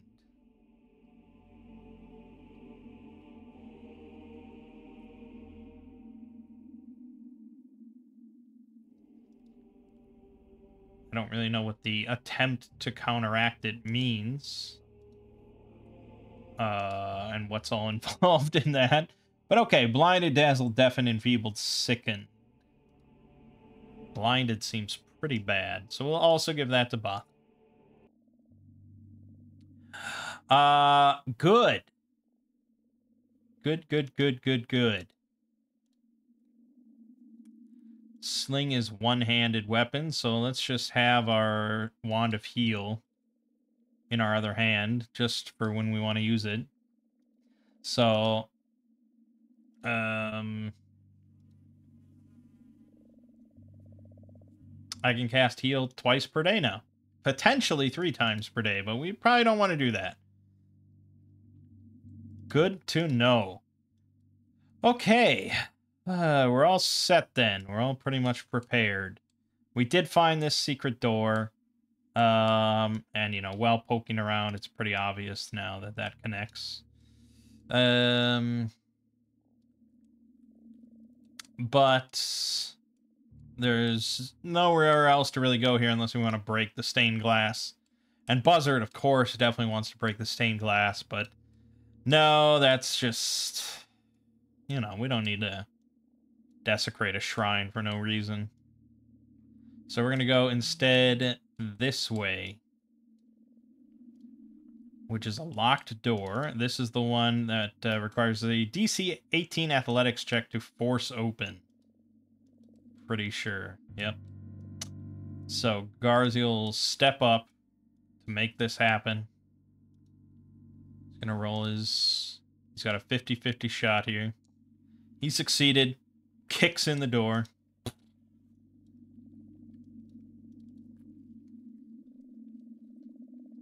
And the door falls to sodden pieces. The smooth walls of this circular room are painted a light gray with no indication of seams between blocks of stone. A set of iron stairs winds upward along the curved walls before terminating at a trapdoor in the ceiling nearly 100 feet above. A red bloodstain glistens on the floor at the room's center, as though a human-sized creature bled to death on the floor very recently, despite there being no body in sight. The Rose Guard finally defeated Belcora in this room nearly 5 centuries ago. Should we find out who Belcora is? I don't think you're aware of this as players, but I almost feel like this text has no context unless we find out. So here's the timeline for this campaign and the backstory. Serpent folk constructed the empty vault, a shrine to Nimbaloth, far beneath the surface of Golarion. It was eventually ascended ending up several hundred feet below the Isle of Kortos. Some drow are unconsciously drawn to the empty vault but don't know of its presence. Belcora Harovex is born to the wealthy Harovex family in Absalom. The Harovexes have a strong aberrant bloodline and a familial devotion to the outer god Nimbaloth. The Harovex family is ejected from Absalom when their secret sacrifices are discovered. They flee to Andoran. They live in poverty. It's particularly hard on 6-year-old Belcora, the family's youngest scion. They instill in her a hatred of Absalom and impress upon her her role as Nimbaloth's chosen one. Belcora, the last exiled Harovex, has become a powerful sorcerer. She secretly relocates to the Isle of Kortos, where she begins work on a magical lighthouse called Gauntlight, situated directly above the empty vault. She begins to collect an army of aberrations to attack Absalom. 4 years later, she completes Gauntlight and begins work on its dungeons, the Abomination vaults. She uses will-o-wisps and bound devils to enforce her will on the rapidly expanding hordes within. She meets the Drow and Urdefens, who dwell in the area and demand their fealty. One of Absalom's hunting lodges, called the Rose Guard, hear of Belcora's presence and come to investigate her lighthouse. They kill her, but never learn of the existence of the expansive Abomination vaults beneath Gauntlight. Belcora kills the rogue Otari Ilvashti in this battle. The victorious Rose Guard construct a small port community and retire there, naming it Otari after their fallen friend. Eventually, the last Rose Guard passes away. Otari begins to fall into decline. Otari is abandoned. So on and so forth. Some kobolds colonize Otari.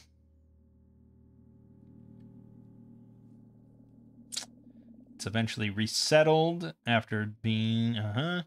Belcora awakens as a ghost and begins work to reactivate Gauntlight. Its dungeons have been populated with generations of infighting creatures since her death, and she seeks to bring them under her control once more. This was 2 years ago. Now, Gauntlight becomes infested with a band of Mitflits who are displaced by Morlocks, pushing upwards at the urging of their ghost queen. Gauntlight is ready for a test to demonstrate its power. More locks? Okay, so here is where the Rose Guard killed Belcora. As she died, her spirit was drawn down into the depths of the Abomination vaults through Gauntlight, but the blood stain she left on the floor remains as fresh as the day she died. During daylight hours, the fresh blood ripples occasionally. Its slick red surface appears like the top of a deep pool, but it's harmless despite this eerie movement. At night, the blood stain acts as the hazard described below. The iron stairs creak and sway alarmingly, but are quite sound. Stairs can't take damage as long as Belcora's ghost remains active. They wind up 90 feet to a locked bronze trapdoor leading to the Gauntlight Cupola. A hero can pick the lock and open the trapdoor with 4 successful DC 25 thievery checks, or can use the key hidden in Area 13. Yeah, I have that key. Excellent. Okay, so obviously we are not here at night. But that's a good reason why you'd want to track time while people are exploring, because I think most characters wouldn't come here at night, but they might be here as time ticks on and it eventually becomes night. This thing is definitely pretty dangerous.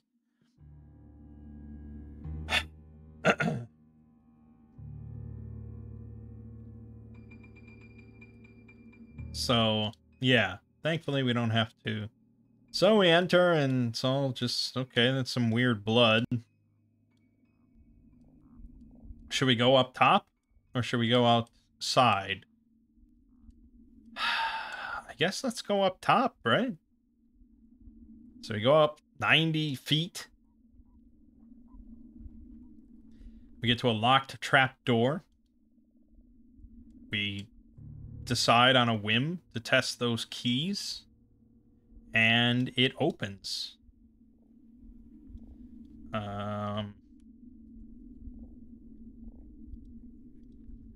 don't know if that will.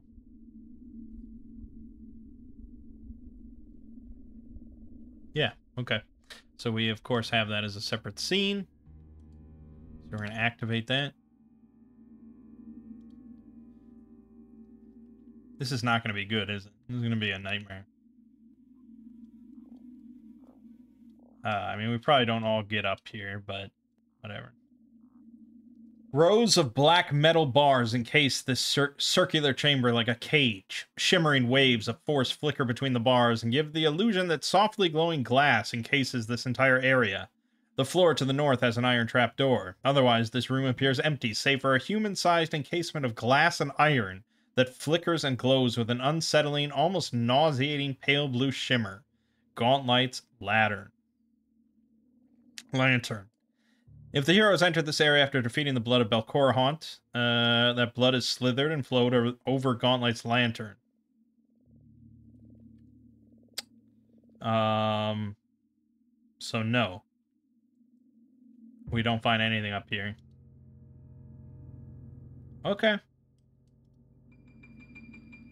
So, oh God. So if you beat that haunt down there, then you come up here, and you fight this fucking monstrosity, level 3 Vampiric Mist. Physical 5 resistance. So it shaves off 5 damage from all physical attacks.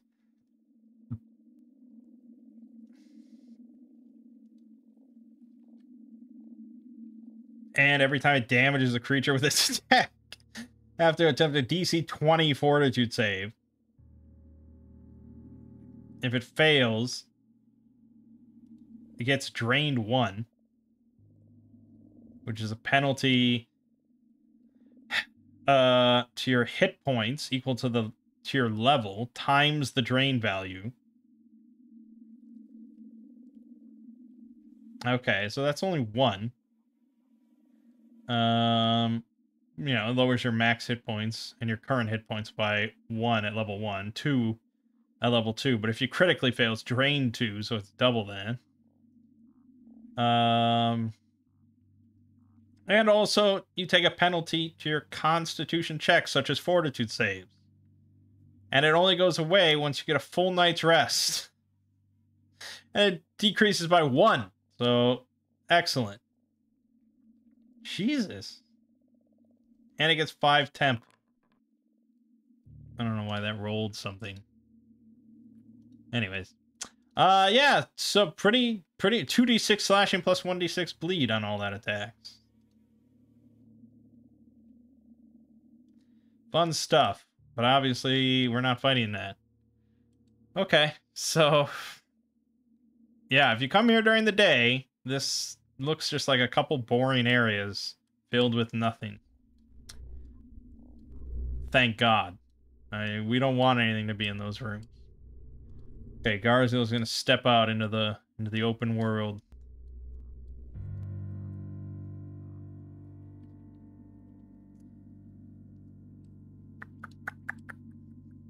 Okay. I guess we'd probably like have Garziel by the door and Buzzard like sneaking around back just to see if we can ambush something. Difficult terrain. He's not gonna be quiet as he's doing it. But that's ba-boom.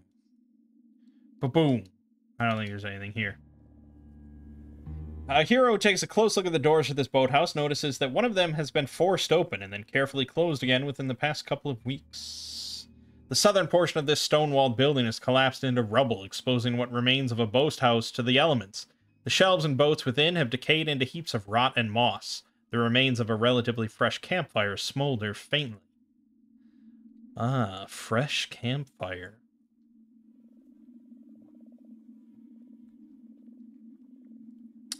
Some thieves came here with rumors of treasure. They were captured and imprisoned by some of the Ghost Queen Morlocks down below. Okay, so nothing really here.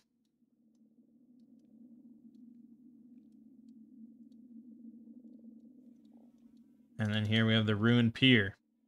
Much of this wooden pier has collapsed into the swamp, leaving about 10 feet of moldy, soggy boards slumped against ancient wood pilings.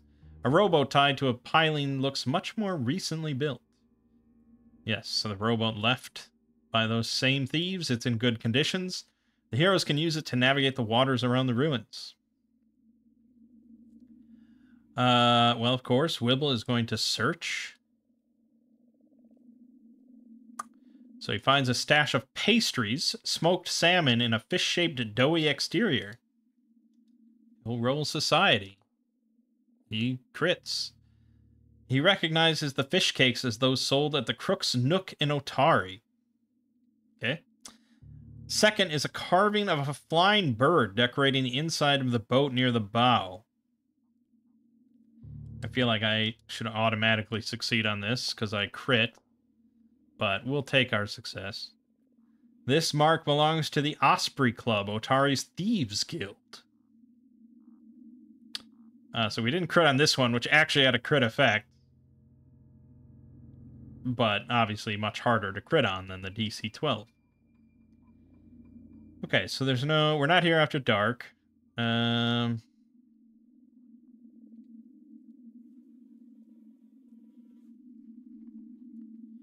opening under the pier leads to B19. River Drake. Fresnelkesh might venture out to hunt in the fog fen and spot the heroes while they're nearby. But it's a difficult foe for a party of first-level characters. I mean, I could picture a pretty cool encounter when you're, like, out on the boat and stuff, and the River Drake comes out, but yeah, it does sound kind of rough. Should the heroes visit Crook's Nook and ask about the boat, Yin Yasmira admits that 4 of her employees went missing several days ago. She promises a 50 gold piece reward if the heroes can find out what happened to them and bring them back. 1 thief died. The Morlocks kept the other 3 as prisoners. Okay. Well, let's all get in the boat. Which obviously only holds, like, 2 of us. But realistically... realistically, you know, you just say, okay, we're gonna use that rowboat to go over to this pier. Which also can only hold, like, 2 of us. But there you go. We'll go here. This old wooden pier has partially collapsed into the swamp, and the portion remaining above water looks ready to follow the rest at the slightest touch. Anyone stepping onto it causes the entire pier to give way and fall into the 3 feet of water beneath it. The sucking mud beneath it is greater difficult terrain. Well, of course, I did step onto it without reading.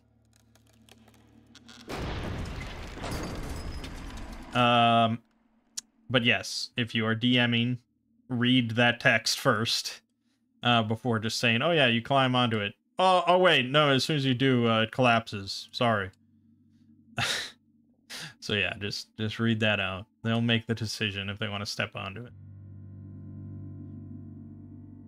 Okay, so we all plop into the water.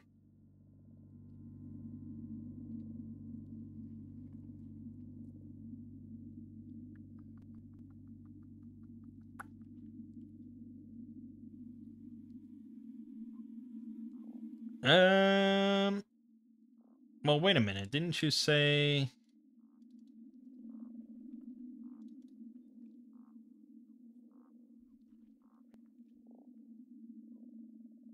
If the heroes come here after dark, the flicker wisp at the old pier across the water flickers in an attempt to lure them closer. But that's after dark. Does this encounter happen during the day?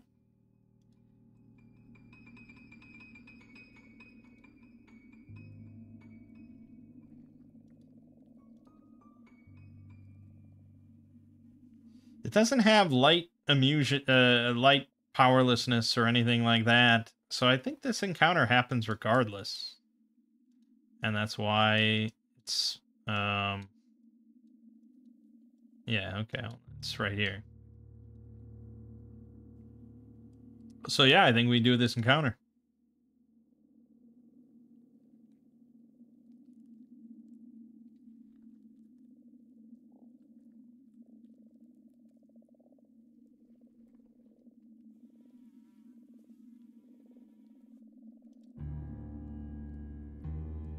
And there is a light there. Yeah, I guess I didn't even realize that.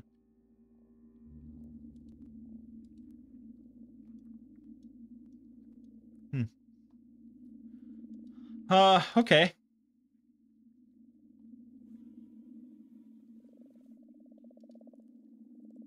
No, there you go. Flicker Wisp reveals itself.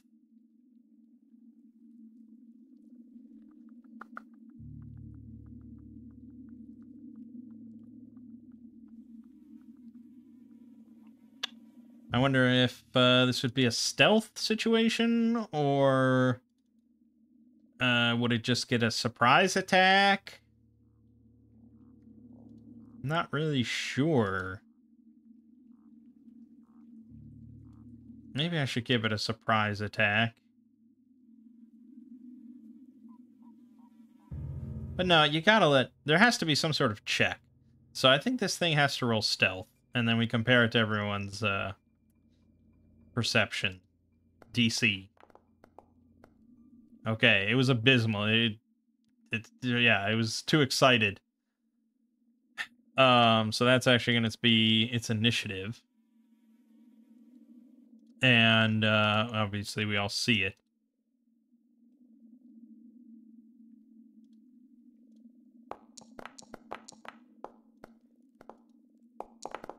And this is where I'd probably take away like the scouting benefit that you might have, because you all collapsed in the water. There wasn't much scouting being done. All right, there's our encounter. There's almost no reason to never... You always want to rage. Rage is just excellent, and I love it, and I never get enough of it, and we're just going to do it. And we rolled an 11 and missed. AC 20. Ugh! AC Slater.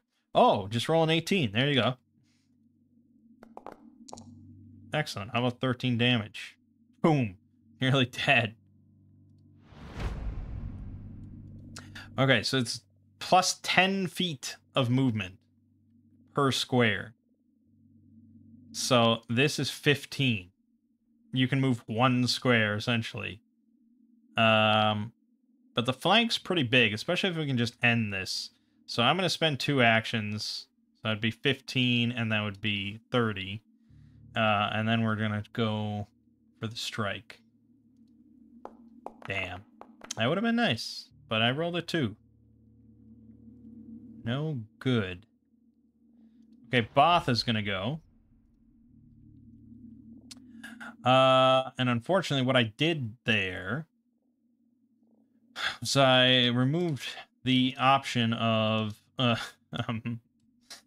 Caustic Blast, because now I can't do a 5-foot emanation without also hitting one of my buddies. I could still go for it, but yeah, its reflex save is insane. Not that you would know that as a player unless you used Recall Knowledge. But I'm going to move a little back, and then I'm going to try and sling it. 25% chance, it's pretty shitty. But what else have I got? Yeah, alright. And then she'll reload her sling. Okay, the Flicker Wisp. It is not happy with Buzzard. I can tell you that much.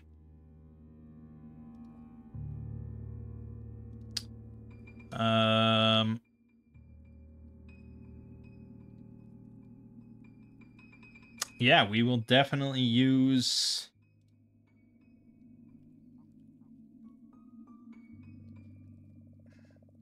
Flicker. That seems to be a fundamental aspect of it.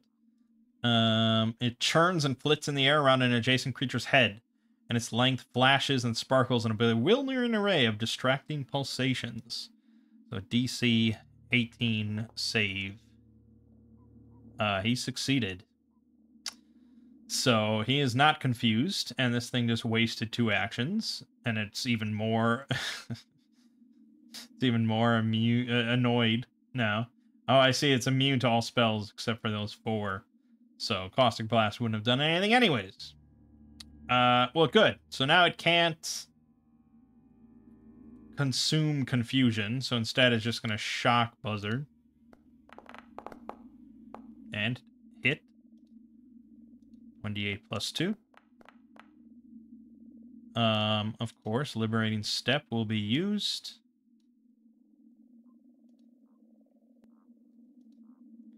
So he takes 7 damage, and that's the end of the Flicker Wisp. Wibble! Shoot this thing out of the sky, man! Fire! That is a hit. 1d6 damage. 5 damage is good enough for me. It is dead. Alright! Easy encounter. 60 more XP. Up to 750 out of 1,000. We're very close to level 2. This video is running a little longer than I want, but we're so close to level 2. It's exciting. Okay, let's end that. I don't want to sit here in the water and wait to get to heal again. So let's make it indoors. We're going to crawl our way up to this door here. And Garzi will enter right in. This once elegant workshop has fallen into shambles. Soggy strings of dripping moss hang through cracks in the wooden domed roof above. Below it, a carpet of broken glass glitters dangerously. Workbenches and shelves, armatures and displays, all formerly used in crafting or repairing immense lenses for a lighthouse, lie in ruins. Only a bejeweled spyglass sitting on a display rack near the southern wall has survived the devastation.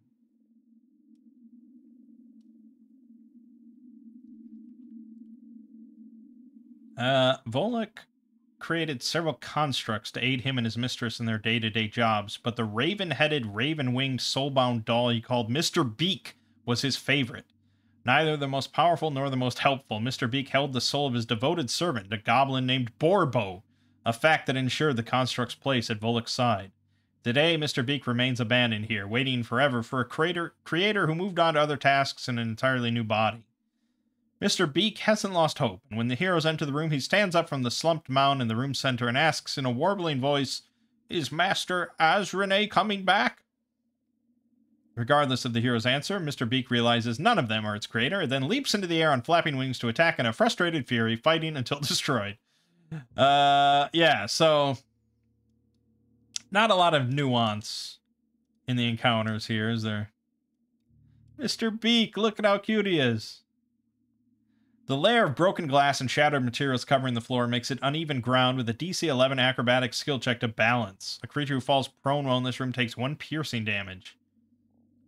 Mr. Beak has ungainly wings that he can nevertheless use to fly. He easily avoids the uneven ground in this room.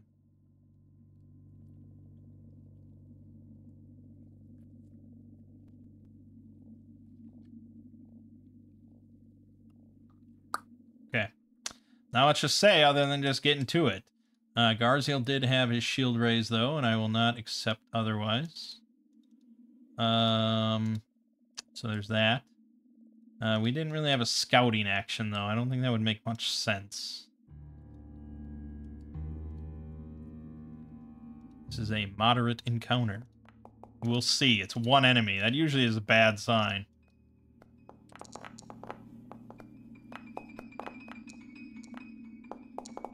Okay. Botha going first. He doesn't have many options here. He has ungainly wings. So he has a fly speed, which means he's not going to be targeted. He's not going to be affected by grease, just like he's not affected by the glass on the ground. Look at this little Mr. Beak. I wish we had Mr. Beak in our world instead of Mr. Beast. He's got 22 AC. Oh, God. He's level 3. What the fuck? He's immune to practically everything. Because he's a robot. So that's great. He rolled really bad on his initiative. He rolled a 4. He's got plus 12 on his attack, but thankfully does not do much damage, and he doesn't have any other special things. This is like the worst sort of creature, by the way. 1 creature, inflated stats, and just smacks you. That's it. Okay. I guess she'll cast Caustic Blast. Like she'll cast it here, so it'll hit him.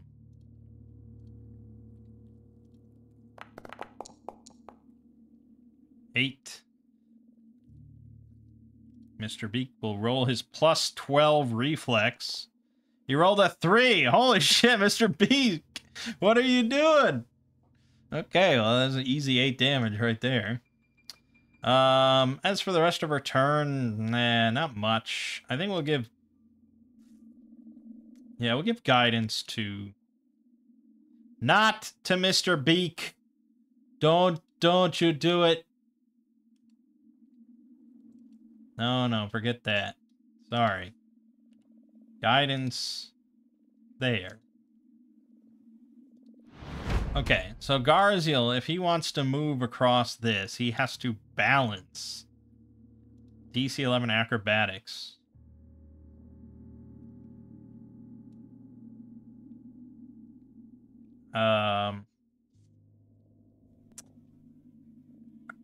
So if you're in a square, so basically if you're in the room and you want to move, you have to do this roll.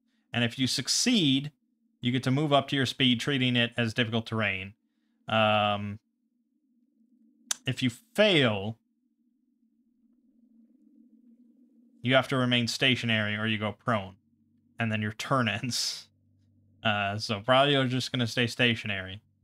But if you critically fail, you just go prone. For us, you'd have to roll a 1 for that to occur. So he will roll. He's got plus 4. Does he have to use guidance on this?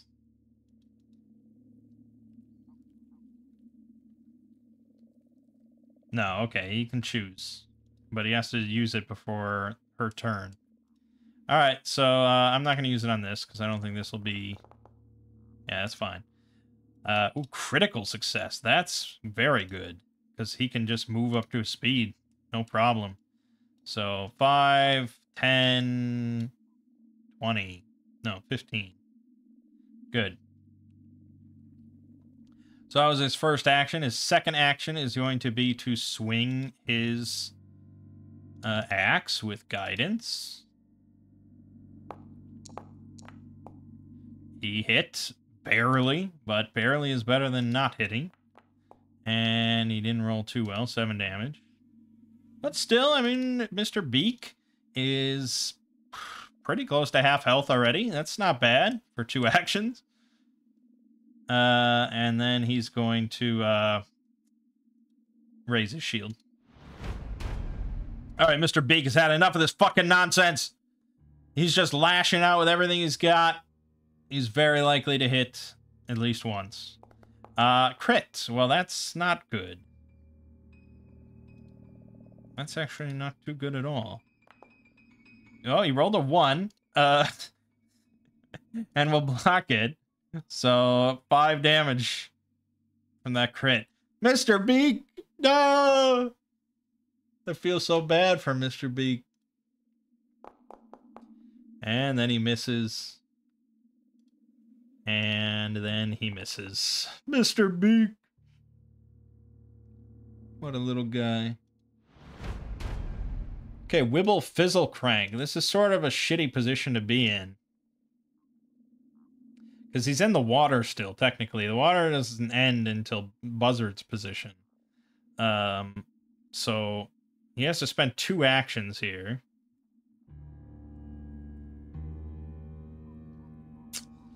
Well, okay, so this is 15. This would be 20.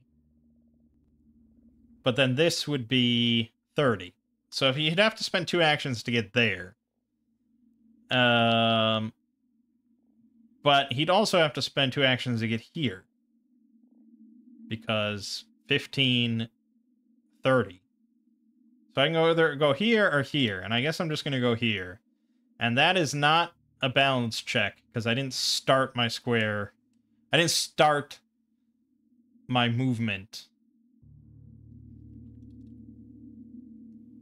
I'm not in a square when I try to move that contains narrow surface, uneven ground, or another similar feature. If I moved 1 more square, it would trigger. Anyways, so he's spent 2 actions to go there, and now he's just going to try and shoot this damn thing. Mr. Beak. Did I crit Mr. Beak? No, Mr. Beak!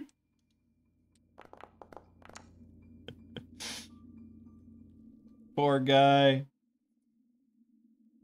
Okay, I mean, that was a pretty low roll, all things considered. I rolled a 1 and a 7. Could have just shot his head off right there. But now Buzzard's coming in, and you know, it's all ogre. First thing that he's going to do is raging. And yes, I know you have to wait a minute after raging so you can rage again. I'm aware of that. But I think, in general, it doesn't really affect anything.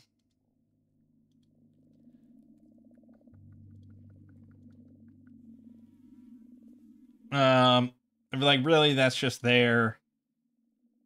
I guess maybe in case of a long fight, or like a really, like an extended series of fights, or something like that, where time is really of focus. I think, like, in between fights like this, with us trudging through the mud and going up to the door and stuff, like, no one's really going to be that strict about it. You want your barbarian to rage all the time. It's just more fun. So he rages. Okay, so then he's going to move.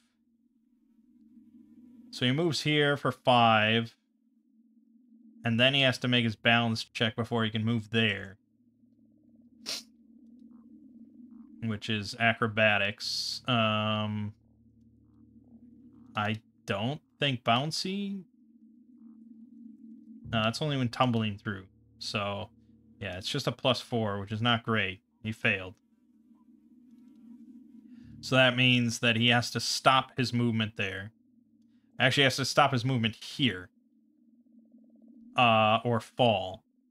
So now I have to do a second move to try and get here. So I have to attempt it again.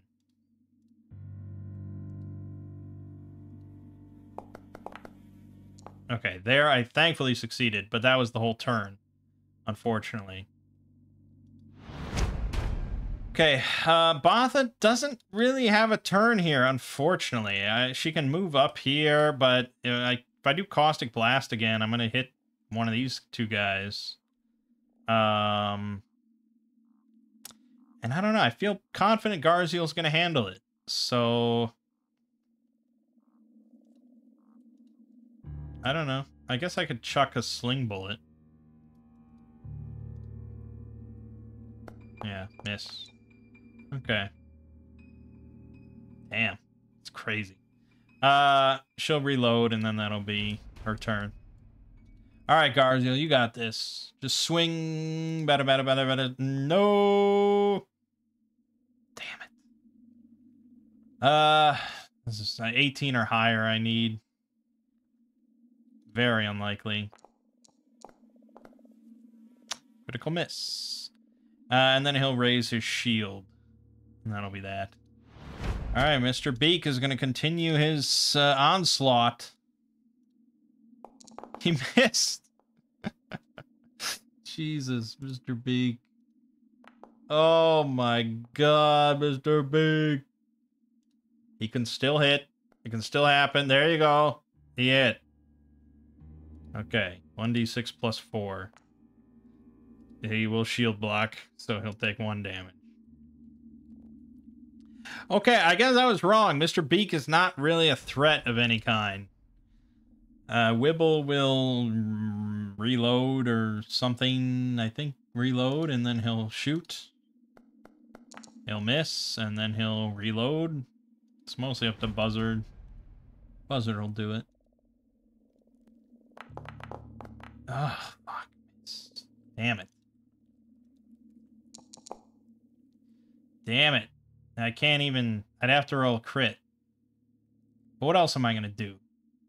I got nothing else to do in my life. You think I'm going to trip? He's a bird. He's a little bird. I'm not going to trip him. So, there's nothing else to do. Are we really trusting in Garziel, or should I just... I should have moved with Buzzard, but the ground being here is kind of annoying. So, yeah, I guess we'll just try and make it happen. We have to pick one or the other. I guess we'll pick Buzzard. Pick Buzzard to potentially get hit as well. So these two roll damage.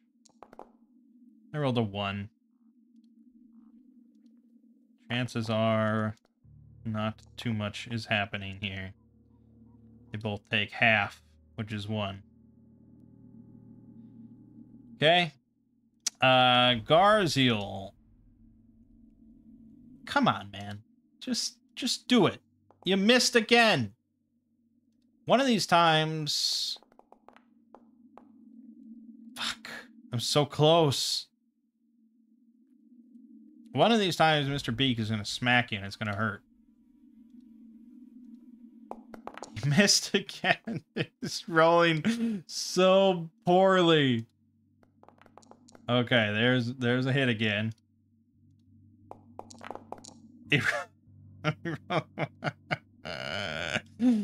No damage. No. Yes, I raised my shield. Why are you saying these things? See how sometimes it just, like, doesn't... It just, like, it seems like there's an automation step there where it removes the effect. But it doesn't really remove the effect. Okay, and then there was his last attempt. Oh, he actually hit again. This one is going to go through. I can't shield block again. 8 damage to Garziel. Okay. Wibble will reload and fire. insane. And then he'll reload. Come on, Buzzard. You got this, man. You missed again. And this is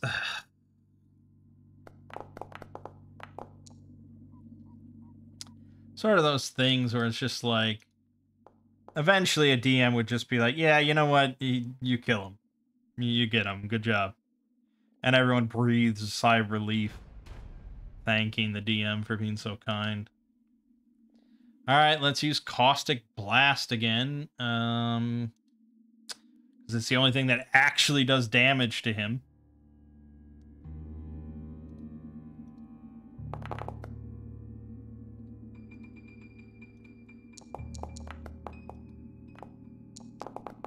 He rolled a 30, so he takes nothing. Okay, never mind. I spoke too soon. But this time, Garziel is gonna make it happen. It's all gonna be over. Look at that hit. 1d8 plus 4. Just do it. Finish it. 8 damage. He's still not fucking dead. He's got 5 left. But this is a video game. The video games, you know, they don't pull the plug. You gotta finish it.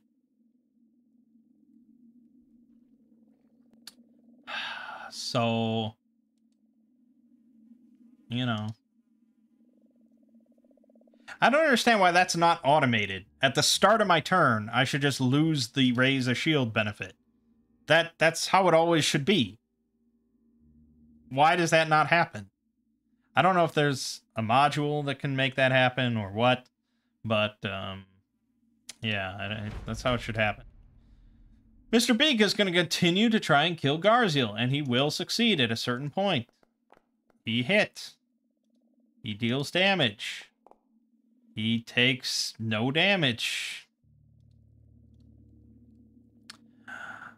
I'm shocked, and I mean, I guess I can't be too surprised that Mr. Beak doesn't do much damage.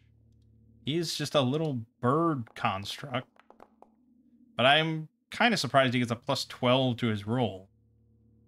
And this fight is really... This is the poorest designed fight so far, I think. I think we can all agree on that. Really, really not good. Alright, shoot another bullet. I'm going to run out of bullets pretty soon. Miss. And then I reload. And I'm not going to bother shooting again. And then Buzzard gets to go, and maybe Buzzard will hit one of these times, and it'll be all done. Aha! He finally hit. Alright, it's done now. Buzzard finally smashes this annoying fucking bird. Jesus! 80 XP for that annoying nonsense. He's got a soul gem in his back. Of course, Wibble's taking that shit.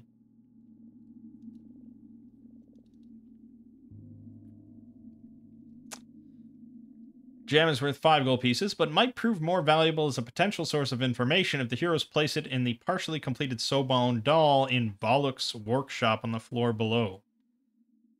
And we also get the Bejeweled Spyglass. Voluk's finest creation apart from the lenses for Gauntlight. Even in his self-loathing rage, Voluk couldn't bring himself to smash this treasure. The spyglass is the shiny that Tangletop seeks. If the heroes decide to keep it, the spyglass has a value of 20 gold pieces. I don't know who Tangletop is or what is happening, but 20 gold pieces is pretty good. So I believe balancing...